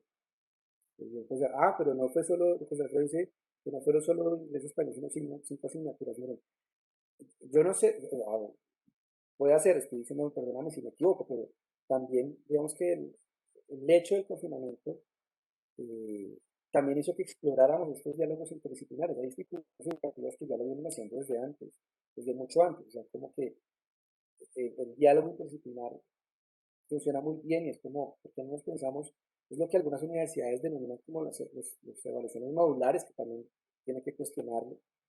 Y también fue un ejercicio basado en una aprendizaje basado en problemas. Excelente, excelente. O sea, esa experiencia, por favor, no la dejen escapar allí porque el simposio virtual que estamos pensando, que estamos diseñando, pero el que hemos diseñado en este seminario, la idea es que podamos sistematizar esas experiencias y compartirlas en ese simposio virtual que vamos a tener de cierre de este seminario. Pues bien, vamos entonces con esta primera que aparecía allí de solo se aprende en la escuela y es aprender implica actividades especiales, normalmente un trabajo intelectual denominado difícil, que está completamente separado del simple hecho de estar vivos y hacer cosas. Vamos que ese paradigma en el que se asume que el aprendizaje solo son esas tareas o ese taller dentro de la aula o esa cosa tan específica, pues desconoce precisamente ya todo lo que hemos dicho de cómo se mueve uno en el mundo. O sea, es como si el aprendizaje dentro de esta creencia es como si el aprendizaje se redujera a mandar unos cerebros solitos a unas aulas a que se llenen de conocimiento y retornen y se integren a un cuerpo, que este cuerpo sí es el que sale a la calle, el que corre riesgos, el que se enferma, el que hace esfuerzos, bueno, ¿sí? Yo creo que aquí hay una separación teórica muy interesante. Descartes, con su método científico, con sus reglas del método, pues llegaban a, digamos que nos permite entender esto del cogito ergo sum, somos un cerebro que piensa, luego sí, vemos que existimos. Pero llega un autor que a mí me parece muy interesante, que es Manuel Levinas. Manuel Levinas dice, espera un momento, o sea, gracias Descartes por las reglas del método, o sea, no estamos diciendo que no sirva, pero dice que somos primero cuerpos, somos cuerpos que se estrellan, cuerpos que tienen que aprender a caminar, cuerpos que tienen que cuidarse. Luego sí podremos hacer reflexiones, pero no olvidemos que somos unas existencias biológicas que además de eso hayan sentido una existencia con otros. Hay una expresión de Levinas, es el camino más rápido para encontrar el sentido de mi existencia es el rostro del otro en el que yo también me humanizo. Por eso a mí me llama la atención que coincide precisamente con este texto del Clamatinide que le muestra nuevamente quién es el otro, que le muestra más bien nuevamente, no, que le muestra al otro quién es, o sea, la capacidad de desarrollar la personalidad de otro. ¿Listo? El aprendizaje, otra creencia, el aprendizaje al ser racional se lleva a cabo tranquilamente. Eh, si me entrar a leer lo que decía allí, un ejemplo concreto de esto fue el inicio de la pandemia. O sea, que alguien me diga, no, es que, mira, el aprendizaje es una manera que tiene que tomarse su tiempo, su reflexión. Sí, sí, pero en la pandemia no pasó, o sea, nos tocó cambiar de paradigma de una semana a la otra y fue crítico para algunas instituciones, para algunas personas. Todavía seguimos, digamos que tratando de equilibrar el asunto. Entonces, el aprendizaje no es algo tan, tan esquemático, ¿sí? Hay días que uno tiene la capacidad y el ocio de ser como estos pensadores griegos, estos filósofos eh, de la antigua Grecia que tenían el tiempo libre para filosofar. Ahora no, o sea, algunos de nuestros estudiantes trabajan, incluso, y lo sabemos, nosotros trabajan, están estudiando, están ayudando también en su casa. Y es muy importante decir que precisamente no es algo que se lleve como tan de ocio, sino que es en la permanente dinámica en la que estamos. Y mucho más en una sociedad como la nuestra, ¿no? Que nosotros todo el tiempo estamos aquí eh, moviéndonos de forma acelerada. Esto me recuerda un poco el conejo de Alicia, ¿no? ¿Para dónde vas? No sé, pero ya vamos tarde. Sí, es un poco esa actitud acelerada de nuestra sociedad. Entonces, dentro de ese marco es que desarrollamos nosotros procesos de enseñanza y aprendizaje. No hay que desconocerlo y no hay que tenerlo miedo tampoco. ¿Sí?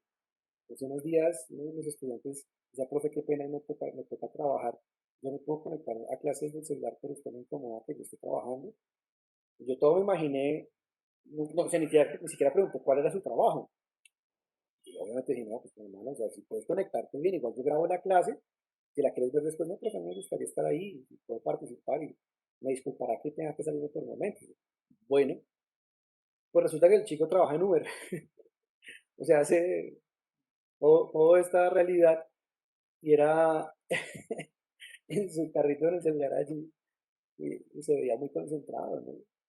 Yo decía, ese es el aprendizaje, que claro, alguien diría, en cualquier otro momento histórico diferente a este, pues uno diría, no está muy acorde o no es muy consecuente con el tema del aprendizaje, que es al menos disponerse el espacio para todo, pero es que el chico le tocaba trabajar. ¿Sí? No, no, pero que va a la clase después, también puedo hacerlo, pero ¿qué hay detrás de que el chico quiera participar también en la clase? ¿Sí? Eh, Ricardo Campos dice, y no, pregúntale a muchas comunidades inmersas en el conflicto, no es tranquilo el aprendizaje y pisado, pisado. Bueno, sí, cuando estábamos en el municipio de Toribío, hablando precisamente con la comunidad NASA del resguardo, que son tres municipios, realmente San Francisco, Tacoyo y Toribío, y les decíamos, bueno, siempre uno pregunta, yo no sé si les pasa a ustedes esto, pero siempre uno termina preguntando por el tema de la escuela, ¿no? O sea, ¿cómo es el tema escolar? O bueno, no sé si es que a uno nos termina obsesionando mucho más eso. Entonces, Toribio es un municipio que ha sufrido más de 500 tomas guerrilleras en la historia del conflicto. Es una cosa exagerada. Yo creo que en este punto es el territorio que más tomas guerrilleras ha tenido, o que tuvo. Y decía, bueno, ¿y cómo es el tema educativo? Bueno, pues el día que ponían una bomba en el puente arriba y tumbaban el puentecito, pues ese día no podían venir unos a la escuela. Más allá de normalizar la, la violencia o el conflicto, es que dentro de esas lógicas, dentro de esas dinámicas permanentes es que se dan los procesos de aprendizaje. Y ese aprendizaje para la vida. Y digamos que yo tenía la oportunidad de estar también en Caloto, yo le preguntaba a los de un colegio de religiosos que hay en Caloto, yo les decía, ¿y ustedes cómo hacen? Y decían, pues miren, aquí la educación religiosa escolar realmente no es ni lo que el ministerio dice, ni lo que las superiores de la comunidad dicen. Aquí la educación religiosa escolar es como un proyecto personal de vida, autonomía, en el que seamos conscientes de que no podemos seguir en una guerra. Pues también se reconfigura los currículos a partir de los contextos. Y es algo, y yo lo digo abiertamente en muchos lugares, es algo a lo que institucionalmente se le tiene miedo. ¿Sí? O bueno, miedo no, es como cierto temor frente, oiga, ¿qué pasa si cambiamos el currículo aquí? ¿Qué pasa si con la intención de seguir enseñando el saber disciplinar, qué pasa si yo cambio la estrategia? Y no puedo seguir esperando resultados diferentes si sigo haciendo lo mismo siempre. ¿Sí? Entonces eso también tiene que ver mucho con la capacidad que yo tengo para leer el contexto. Entonces este apartado, hay episodios que requieren mucha atención y concentración. Dice Mario, eh, sí voy a plantearlo dentro de esto, es que, bueno, eh, en este otro que sigue, yo creo que respondo a lo que dice Mario. Dentro de este de lo racional, es que no podemos creer que el aprendizaje es supremamente y estrictamente en rigor racional. Hay aprendizajes que son significativos y aprendizajes para la vida que son significativos, que después de haber racionalizado al principio, pero ya después se vuelven tan mecánicos, pero te sirvieron para la vida. Voy a poner un ejemplo de eso. A mí me gusta mucho la bicicleta, pues como me gusta la bicicleta, yo puedo aprender o enseñar, o alguien me enseñó a mí. Pero pues cuando yo me vuelvo a montar una bicicleta, yo no digo, venga, tengo que subir primero este pie, tengo que pensar en el equilibrio, ya lo hago, ¿no? Es un aprendizaje de algo, mira, es un aprendizaje mecánico, eso no exige mucho el saber. Tú puedes aprovecharte de eso y hay una cuestión de los paradigmas súper interesante. Fíjense los videos que hay de una bicicleta que es invertida, que le dice, ¿usted sabe montar bicicleta? Sí, y lleva una bicicleta al escenario y habla un poco de estos paradigmas. Y resulta que ha hecho un mecanismo para que si yo giro la dirección para la izquierda, la bicicleta gire para la derecha. El video por ahí en YouTube es divertido, o sea, son videos de 2 minutos, son divertidos. Y Alex sí pierde tiempo viendo videos en YouTube.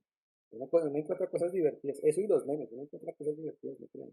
También la cabeza necesita ratos de ocio. Pero entonces en ese video, la gente dice, yo me la he mido, ¿qué tan difícil puede ser? Y se suben, montan la bicicleta, empiezan a andar y no pueden. Están tan metidos en un solo, que también es un paradigma mecánico. Claro, alguien está diciendo como, es una cuestión de equilibrio, pero tiene que volver a racionalizar el hecho de que tenga que girar, que si gira por un lado, pues está haciéndole contrapeso. Finalmente, la persona que diseña la bicicleta, que además da conferencias y todo eso, acerca de los paradigmas, llega y dice, yo tengo un problema ahora, es que ya no puedo montar una bicicleta normal, porque ya también desaprendió la bicicleta, cómo se maneja una bicicleta normal, y aprendió hasta ahora. Ahora tendría que desaprender para volver a montar. Eso es bien divertido, ese video por allí es bien curioso eh, porque uno es así también, ¿no? Es como, hay cosas, eh, todo el tiempo requieren mucha racionalidad, pero hay otras que en efecto te sirven para la vida. Es como mi mamá me decía, no le meta el dedo a la candela que se va a quemar, no le meta el dedo a la candela que se va a quemar. Y basta, o sea, mucha información diciendo no lo haga, pero la curiosidad de explorar el mundo es que le meter el dedo a la candela. Claro, me quemé. Y es significativo quemarme, obviamente. No se trata de que la gente aprenda haciéndose daño, pero hay aprendizajes que son significativos. Tanto que digamos que hacia allá tenemos que apuntar.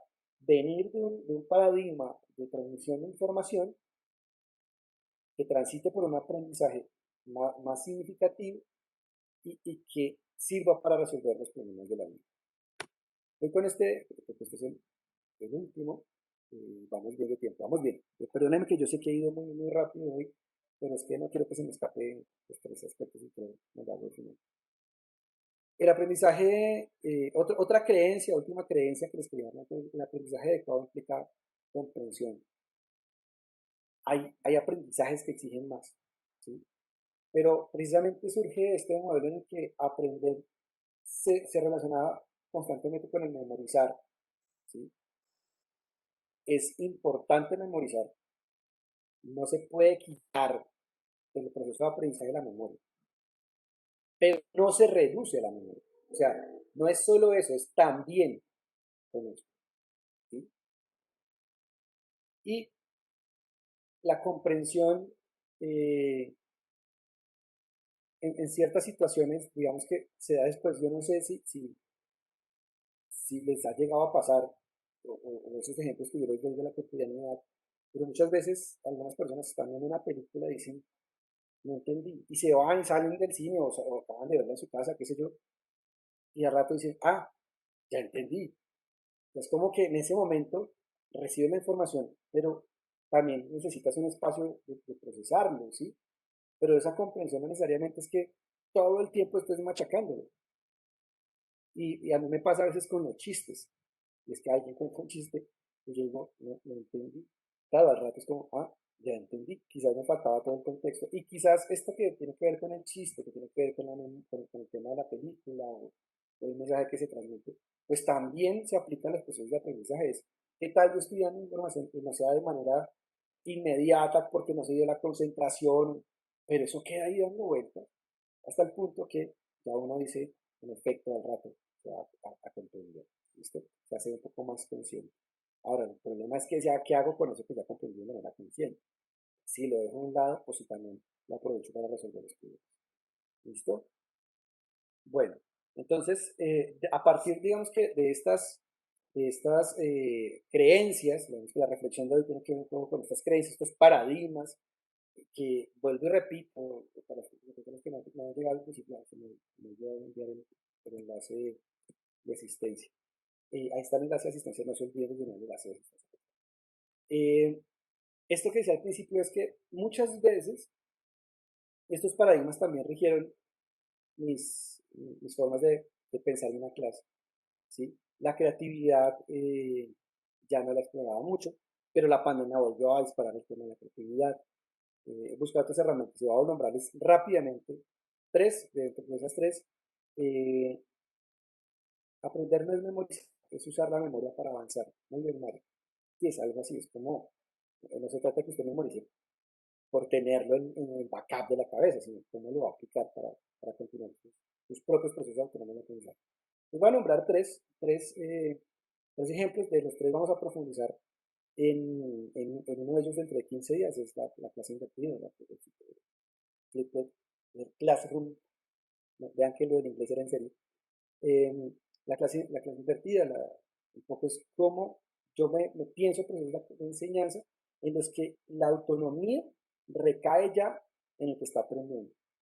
Eso exige ser consciente de que los procesos no se van a dar de manera inmediata. No es que yo ponga mi primer ejercicio de clase invertida de una sola, a los otros ya todo el mundo ya un dicho en eso y ya no requiera como librarme un poco de eso.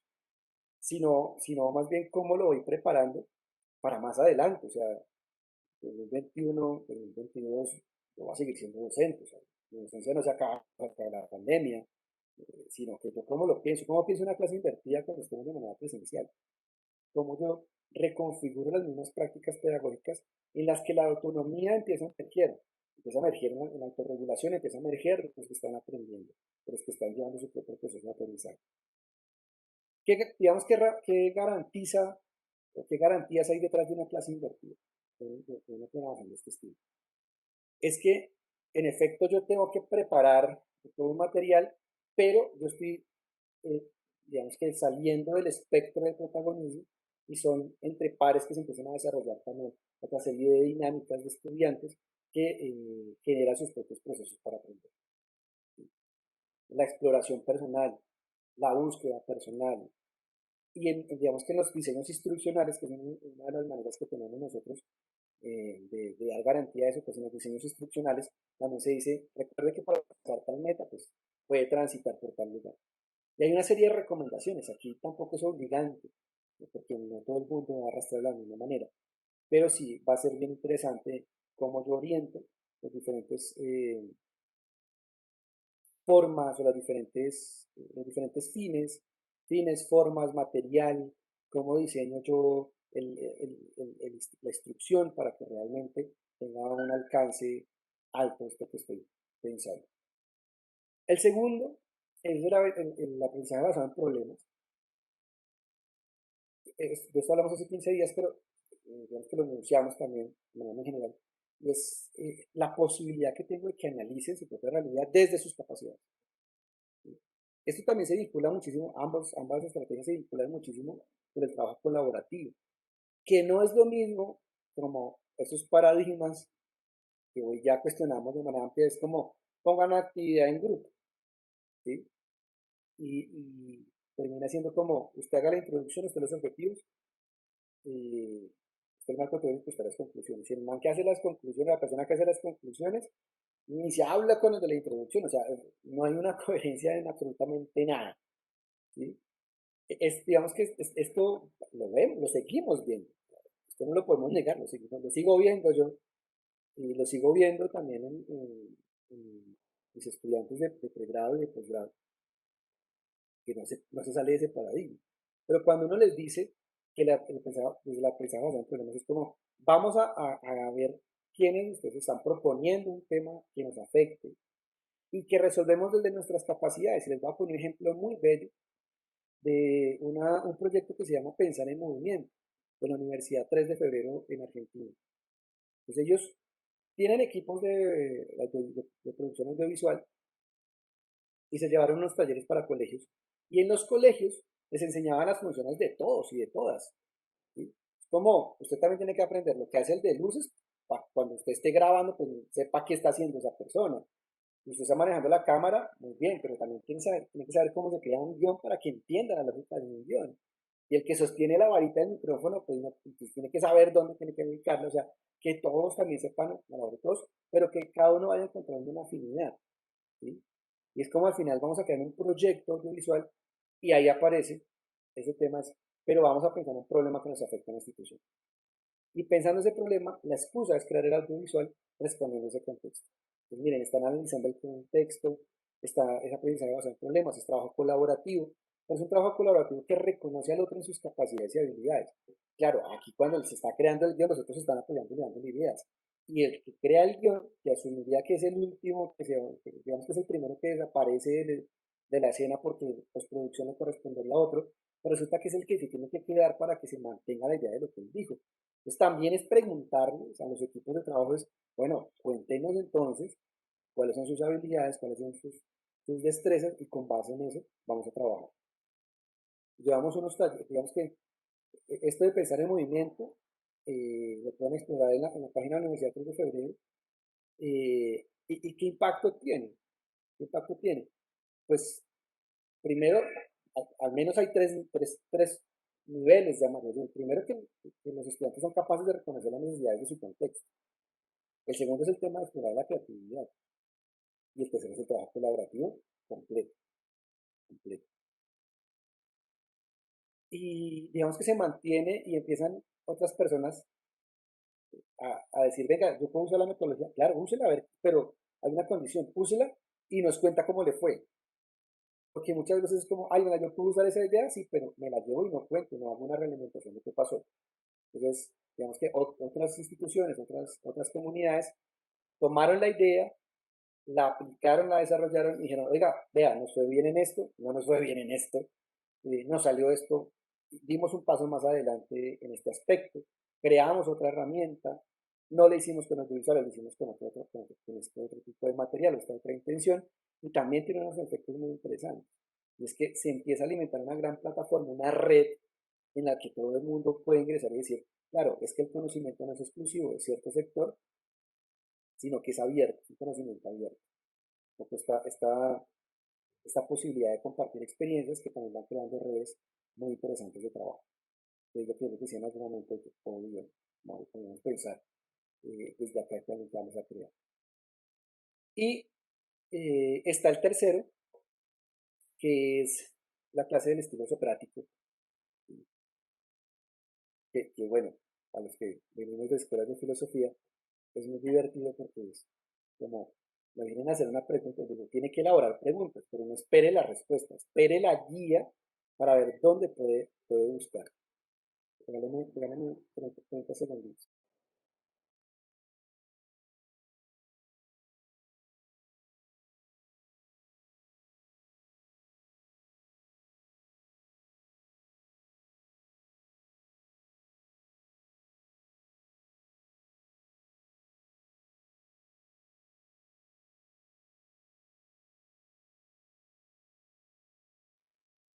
Entonces, pues, eh, esta posibilidad de dialogar es como no esperar que con el que yo estoy dialogando, hablando, me bote todas las respuestas. En resumidas cuentas, es un poco llegar a pensarse preguntas problematizadoras de los contextos y el acompañamiento no es resolverle las preguntas, es darle las indicaciones hacia dónde, por dónde puede dirigirse para rastrear esas respuestas. Pero elaborar más preguntas a partir de eso, que se tenga la capacidad de en un diálogo permanente estar elaborando toda la cantidad de preguntas que sean necesarias o que se puedan o que vayan guiando sin que se desvirtúe el interés inicial, pero que realmente desarrolle como ese enfoque que se pretende de que se explore el tema en particular. Entonces, digamos que son estas tres estrategias que efectivamente sí tienen mucha relación necesidad de desapegarse de ciertos paradigmas y empezar a explorar otro tipo de escenarios.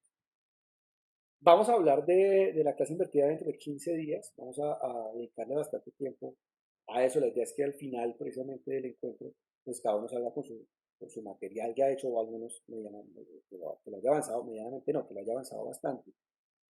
Y hoy hablaríamos de esto del aprendizaje basado en problemas. Me gustaría mucho si pudiéramos, vamos bien de tiempo, escuchar al profe José Alfredo si quisiera contarnos brevemente cómo fue esa experiencia del ejercicio que hicieron desde, desde el contexto, desde el entorno de la institución educativa. ¿Cómo fue? ¿Cómo les fue? ¿Sí? Si pudiera el profe José Alfredo Díaz compartirnos así un poquito cómo fue la experiencia. Buenas tardes. Buenas tardes, profe. Buenas tardes. A ver, mire, les comento. Esta experiencia fue hace un año, fue antes de la pandemia. Nosotros somos la línea de comunicación y cultura turística del Colegio Miguel de Cervantes Saavedra. Nosotros estamos conformados por 5 asignaturas que es técnicas de expresión oral y corporal, medios de comunicación, patrimonio cultural, inglés para el turismo y la materia de turismo. Entonces, esta guía se desarrolló por aprendizaje basado en proyectos a partir de la necesidad de reconocer el entorno, porque como maestros muchas veces o la mayoría de veces entramos a las instituciones, salimos de ellas, pero no conocemos qué hay alrededor. Esta guía se compone de 3 cartillitas, están todas en internet. La primera guía es una guía teórica sobre qué es patrimonio y realizamos un trabajo de cartografía social en el salón de qué reconocen los chicos a través de un mapa que hacemos del barrio. La segunda parte salimos a recorrer el barrio y a reconocer que lo que ellos hicieron está bien ubicado geográficamente, que tanto lo conocen. Algunos chicos que son lejos no conocían mucho de los sitios.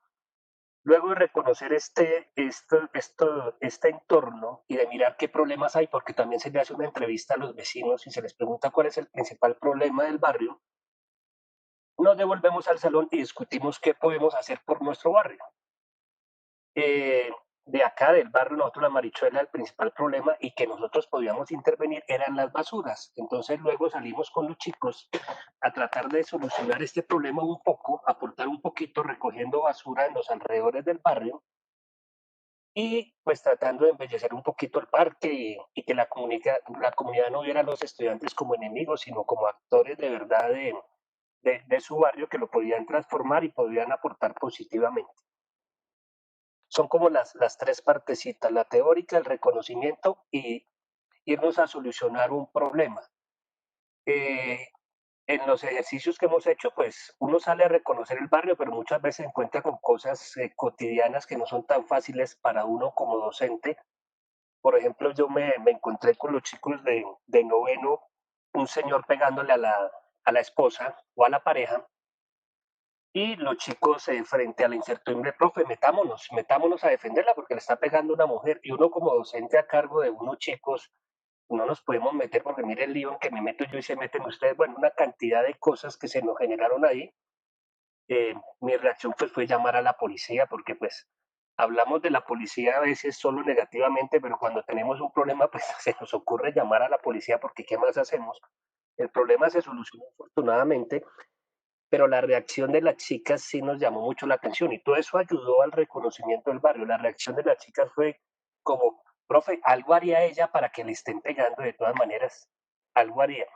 Pero es un ejercicio interesante porque es reconocernos. Así, en ese reconocimiento logramos llegar hasta el parque en Tenúdes y limpiar una quebrada. De esa quebrada sacamos como 20 bolsas de basura y otras cositas. Pero es ese ejercicio y lo hicimos con varios colegios, porque fue un ejercicio que hicimos en un curso en La Salle, lo hicimos con varios colegios. La gracia de la guía es que se puede aplicar a cualquier entorno, se puede replicar y es muy beneficiosa para el trabajo basado en proyectos. Es básicamente eso, profesor. Yo te agradezco muchísimo porque, claro, esto es un poco el leer el entorno. Y es que es diferente cuando tú estás viendo geografía, cartografía, y te dices, vamos a hacer un recorrido, vas a representarlo. Miren, hay dos ejercicios de cartografía social particularmente, y es que si lleva uno a caminar en los grupos de estudiantes y después es como representa el mapa que usted percibe que hay. Y el primer reto es hágale memoria, no busquen Maps, no busquen Google Maps, hágale memoria. Pues claro, las representaciones van un poco al internet, cómo están leyendo el contexto, el tema de las basuras, el tema del manejo de residuos, el tema de las problemáticas, de la percepción de seguridad, pues cómo la inseguridad se divulga de manera grande, o sea, como la calle es muy larga, se percibe la inseguridad, pues la calle es muy larga, y después está el ejercicio de cómo yo lo comparo con el Google Maps.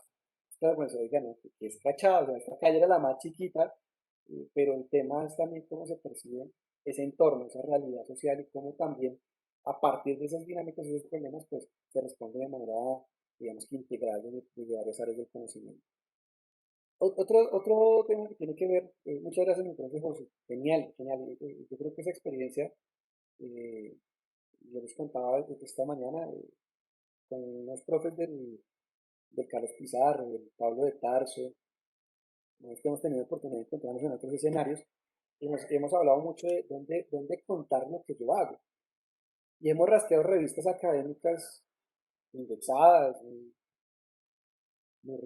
como muy rimbombantes, a veces me dice, vamos a ver qué es lo que cuenta. Entonces nos encontramos una revista en México, eh, ahora se me escapa el nombre, pues es revista iberoamericana de educación, si no estoy mal, una cosa así, eh, que publica experiencias significativas. Pues cuando entramos a ver los artículos, uno de los profesores llega y dice, "Uy, pero dice que es súper innovador y que eso no lo habían hecho nunca. Si yo llevo haciendo eso hace como 7 años aquí en el colegio. Y claro, lo que pasa es que muchas veces también terminamos, y me gusta mucho como lo cuenta el profe José, porque dice, fue con otras instituciones. Cuando empezamos a descubrir que tenemos que buscar aliados, instituciones aliadas en todos estos procesos, pues uno se da cuenta que la idea es poderlo contar en otros niveles, en otros escenarios, que le permitan a uno identificar todas las posibilidades y los alcances que se puede tener con la experiencia. Y que no se reduzca a que yo lo termino haciendo, y lo hice este año y no se repitió, sino como también se va volviendo una experiencia icónica.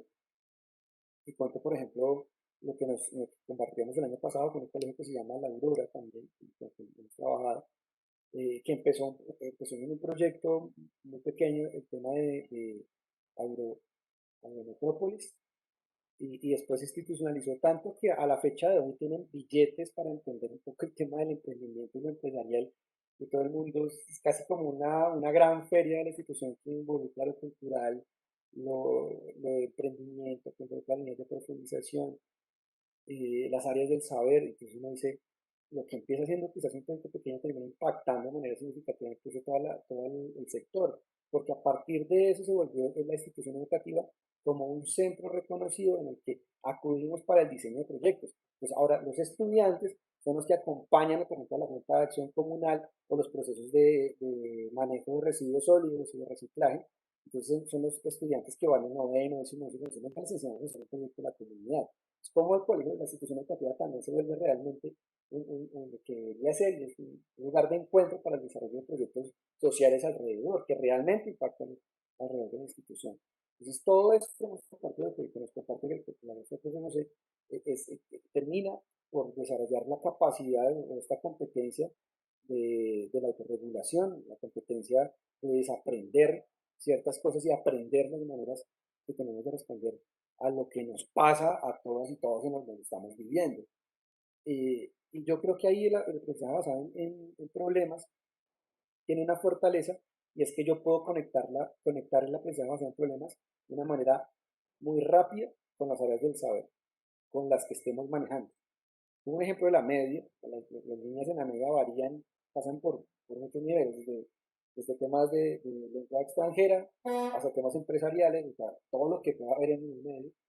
Pero cómo todas esas profundizaciones, esas líneas de profundización que tenemos, realmente pueden responder de manera eficiente a un problema del barrio, un problema de una realidad. Pero sin desconocer que cada una de las personas que están trabajando, que vienen a apoyar en ese proceso, o los estudiantes, la comunidad educativa, pues también tiene unas habilidades que podemos poner digamos que a favor de la consecución de una meta colectiva. Y miren que en ningún momento uno atraviesa por el tema de la calificación, pero sí hay una evaluación permanente, ¿sí? Y se evalúan un montón de cosas, desde el tema de la creatividad hasta las posibilidades de articularse con otro tipo de instituciones. Eso a mí me parece maravilloso. Eh, pues mis profes, digamos que a partir de esto, ¿qué viene? ¿Qué vamos a trabajar? Este sábado, de manera libre, para los que quieran, igual, recuerden que en el canal de YouTube, una vez aprovecho para copiarles el canal de YouTube, eh, en el canal de YouTube ustedes van a encontrar todas las grabaciones de los encuentros. Todas.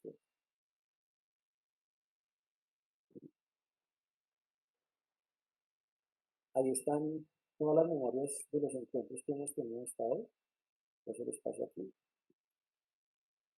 Ya ahorita vuelvo y paso el enlace de asistencia. Este es el enlace del canal de YouTube. ¿Listo? Voy un ratito paso el de asistencia.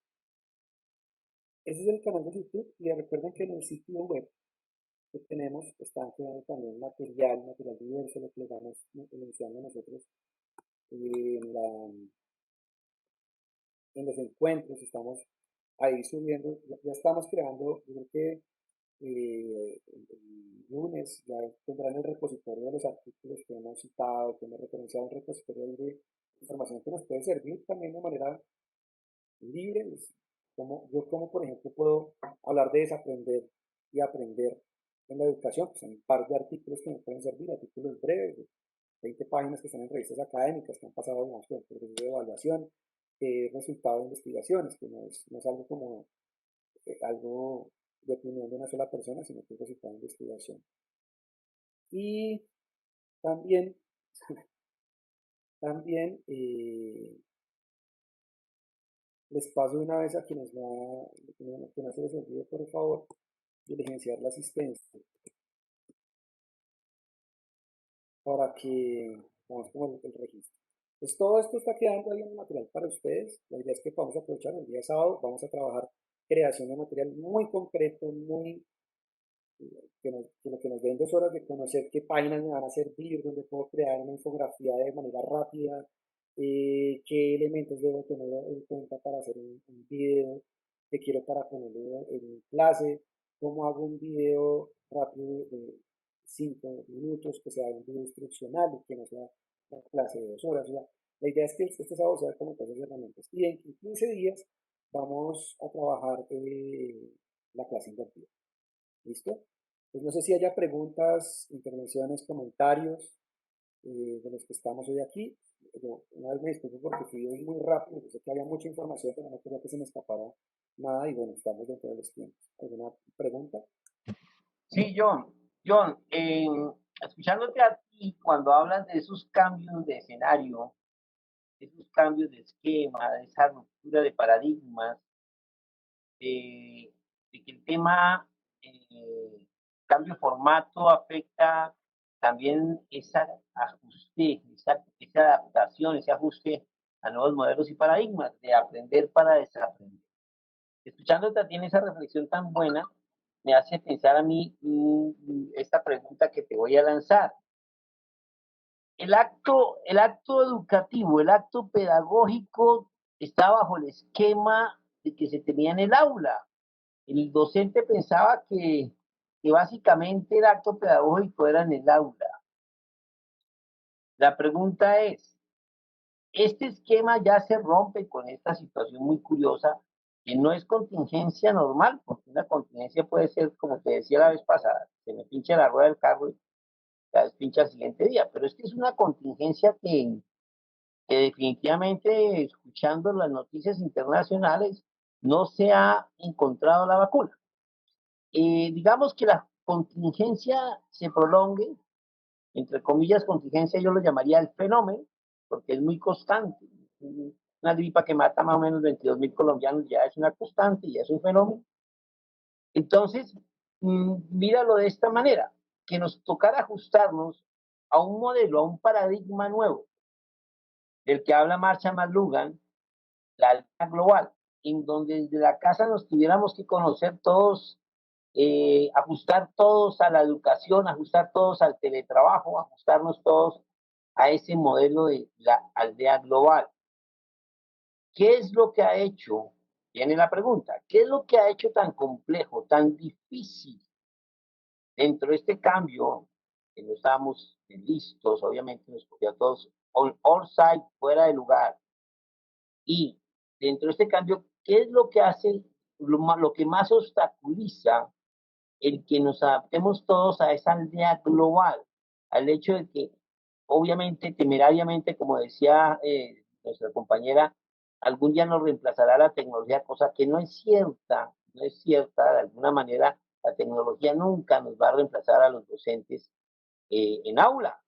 Pero sí te puedo decir algo, el acto pedagógico tiene que salirse del aula, convertirse y hacerse parte del acto comunicativo, que siempre ha estado fuera del aula. Y el acto comunicativo es informar, educar, ¿cierto? Educar, informar y entretener. Y en ese conjunto de educar, informar y entretener, nos hemos encontrado, Johncito, con el hecho de tener que aprender para desaprender y enseñar nuevas formas de hacer las cosas, Sí, nuevos modos, nuevas maneras, nuevas mira, filosofías.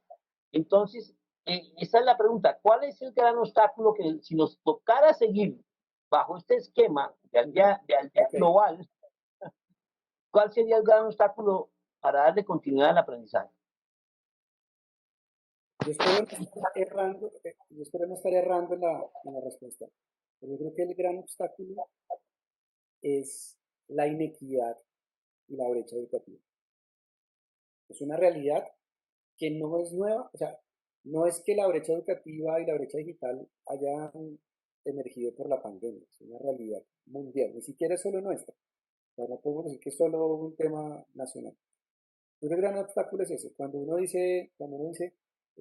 tú usas a McLuhan y cuando uno recuerda también a García Canclini, cuando hablan de este modelo de la globalización, de la aldea global, que todos somos ciudadanos de un solo lugar, eso, yo te lo digo como educador y también te lo digo como trabajador de la investigación en ciencias sociales, eso no es tan real.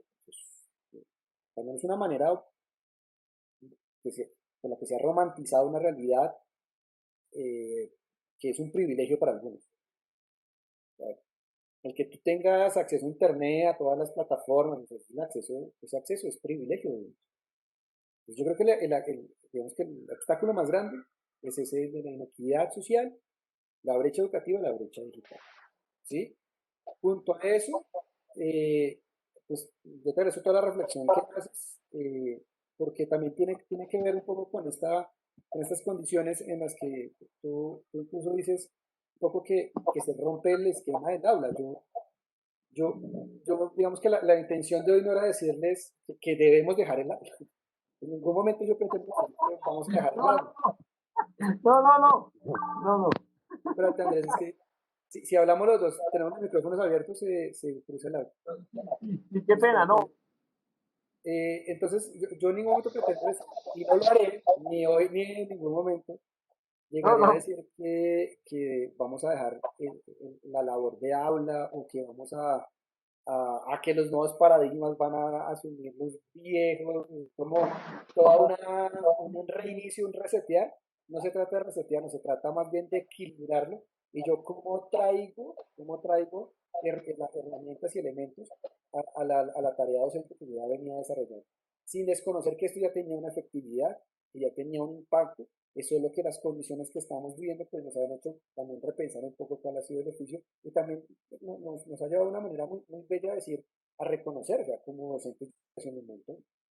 Y yo he aprendido un montón y he tenido que desaprender. Yo creo que ahí está un poco esta, este cambio de paradigma, que no es desconocer. El cambio de paradigma no solo es superarlo porque sí, es también ver cómo de lo que se tiene, pues obviamente hay un montón de cosas valiosísimas. Yo creo que es un montoncísimo de lo que venimos haciendo, o sea, sería egoísta desconocerlo. Pero cómo empiezo a integrar prácticas pedagógicas que puedan complementar y lo que va a suceder, como yo me lo veo, al menos como yo lo veo, después cuando con mucha esperanza y confiando, poniendo toda la fe en eso, que haya una vacuna y que de alguna forma ya podamos, digamos que, regresar a ciertas tareas dentro del aula, pues la tarea en el aula ya no va a ser como lo veníamos haciendo, no porque sea malo, sino porque ya hemos adquirido otras herramientas, ya hemos aprendido otras cosas que vamos a implementar y va a ser como yo creo que va a ser un florecimiento de la educación a nivel mundial. No estoy diciendo solo con nuestras instituciones educativas, sino a nivel mundial.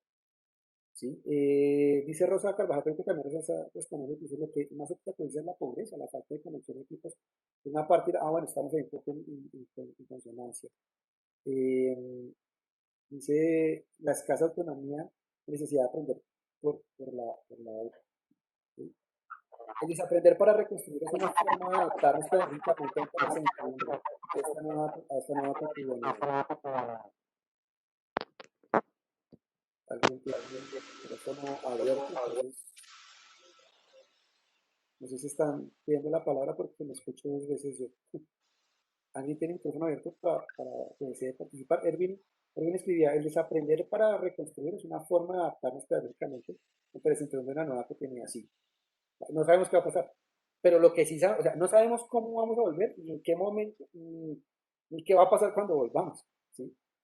Pero lo que sí sabemos es que ya hemos adquirido un montón de herramientas, hemos desaprendido unas prácticas que nosotros mismos hemos evaluado que quizás no estaban teniendo una efectividad y que hemos aprendido otras nuevas herramientas que vamos a implementar en el aula.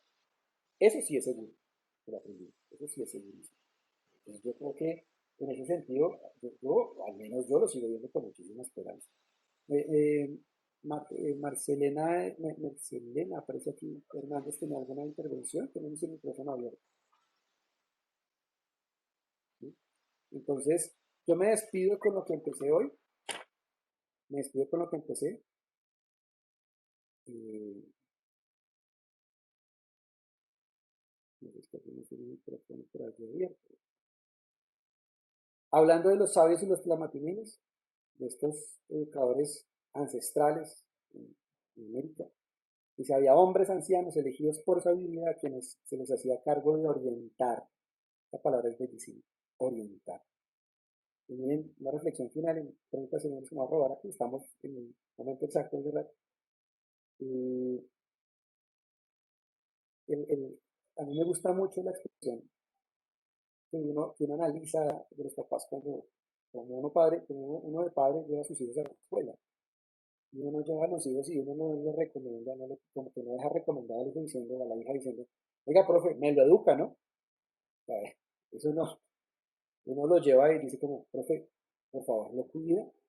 O sea, eso ya cambia la perspectiva de nuestra labor docente. Y es que nosotros no solo enseñamos conocimientos, sino que estamos ante el cuidado del otro. dice, había hombres ancianos elegidos por sabiduría quienes se les hacía cargo de orientar, de ayudar a los niños a tener una identidad propia. Miren cómo intentaron traducir el códice. El Clamatonino dice, el que hace sabios los rostros ajenos, hace a los otros tomar cara, los hace desarrollarla, pone un espejo delante de los otros, los hace cuerdos, cuidadosos, hace que en ellos aparezca una cara. Gracias a él, la gente humaniza su querer y recibe una estricta enseñanza. Y esto es pensado desde mucho antes de la llegada de los españoles. Yo les agradezco muchísimo, de verdad. Mil gracias por los comentarios. Ahora les escribo, gracias, excelente seminario. Gracias por los valiosos aportes, bendiciones. Gracias, feliz tarde a todos. Muchas gracias a los que se conectaron hoy. Nos vemos el sábado, porfa. No se olviden de diligenciar en la asistencia. Nos vemos el paso. De verdad, mil gracias. Espero que la hayan disfrutado. Gracias, Andresillo. Yo quiero, para despedirme, me gustó tu respuesta, pero lo que más me gustó de tu respuesta quiero destacarlo ahí como reflexión para todos. Yo pensaría que le pegaste a lo que era, le pusiste el dedo en la llaga, el punto sobre la I. Es cambiar la inequidad por la conectividad. Yo creo que esa es una misión que tiene que proponerse el gobierno nacional a partir de ahora, porque por lo que se ha visto, la negociación de las vacunas no va a ser una cosa fácil. La dependencia que tenemos de económica y de los modelos extranjeros nos obliga a veces a bajar la cabeza y pensar en otras alternativas. Y con agüita y jabón, pues no creo que vayamos a durar mucho tiempo sin que este bicho nos ataque, porque acuérdate, puede estar en cualquier sitio y cualquiera puede ser de nosotros, puede ser hasta asintomático y nos siguen pagando. Entonces, lo que yo te quiero decir, me gusta y resalto y en negrita y ampliado y en mayúscula el tema de cambiar la inequidad.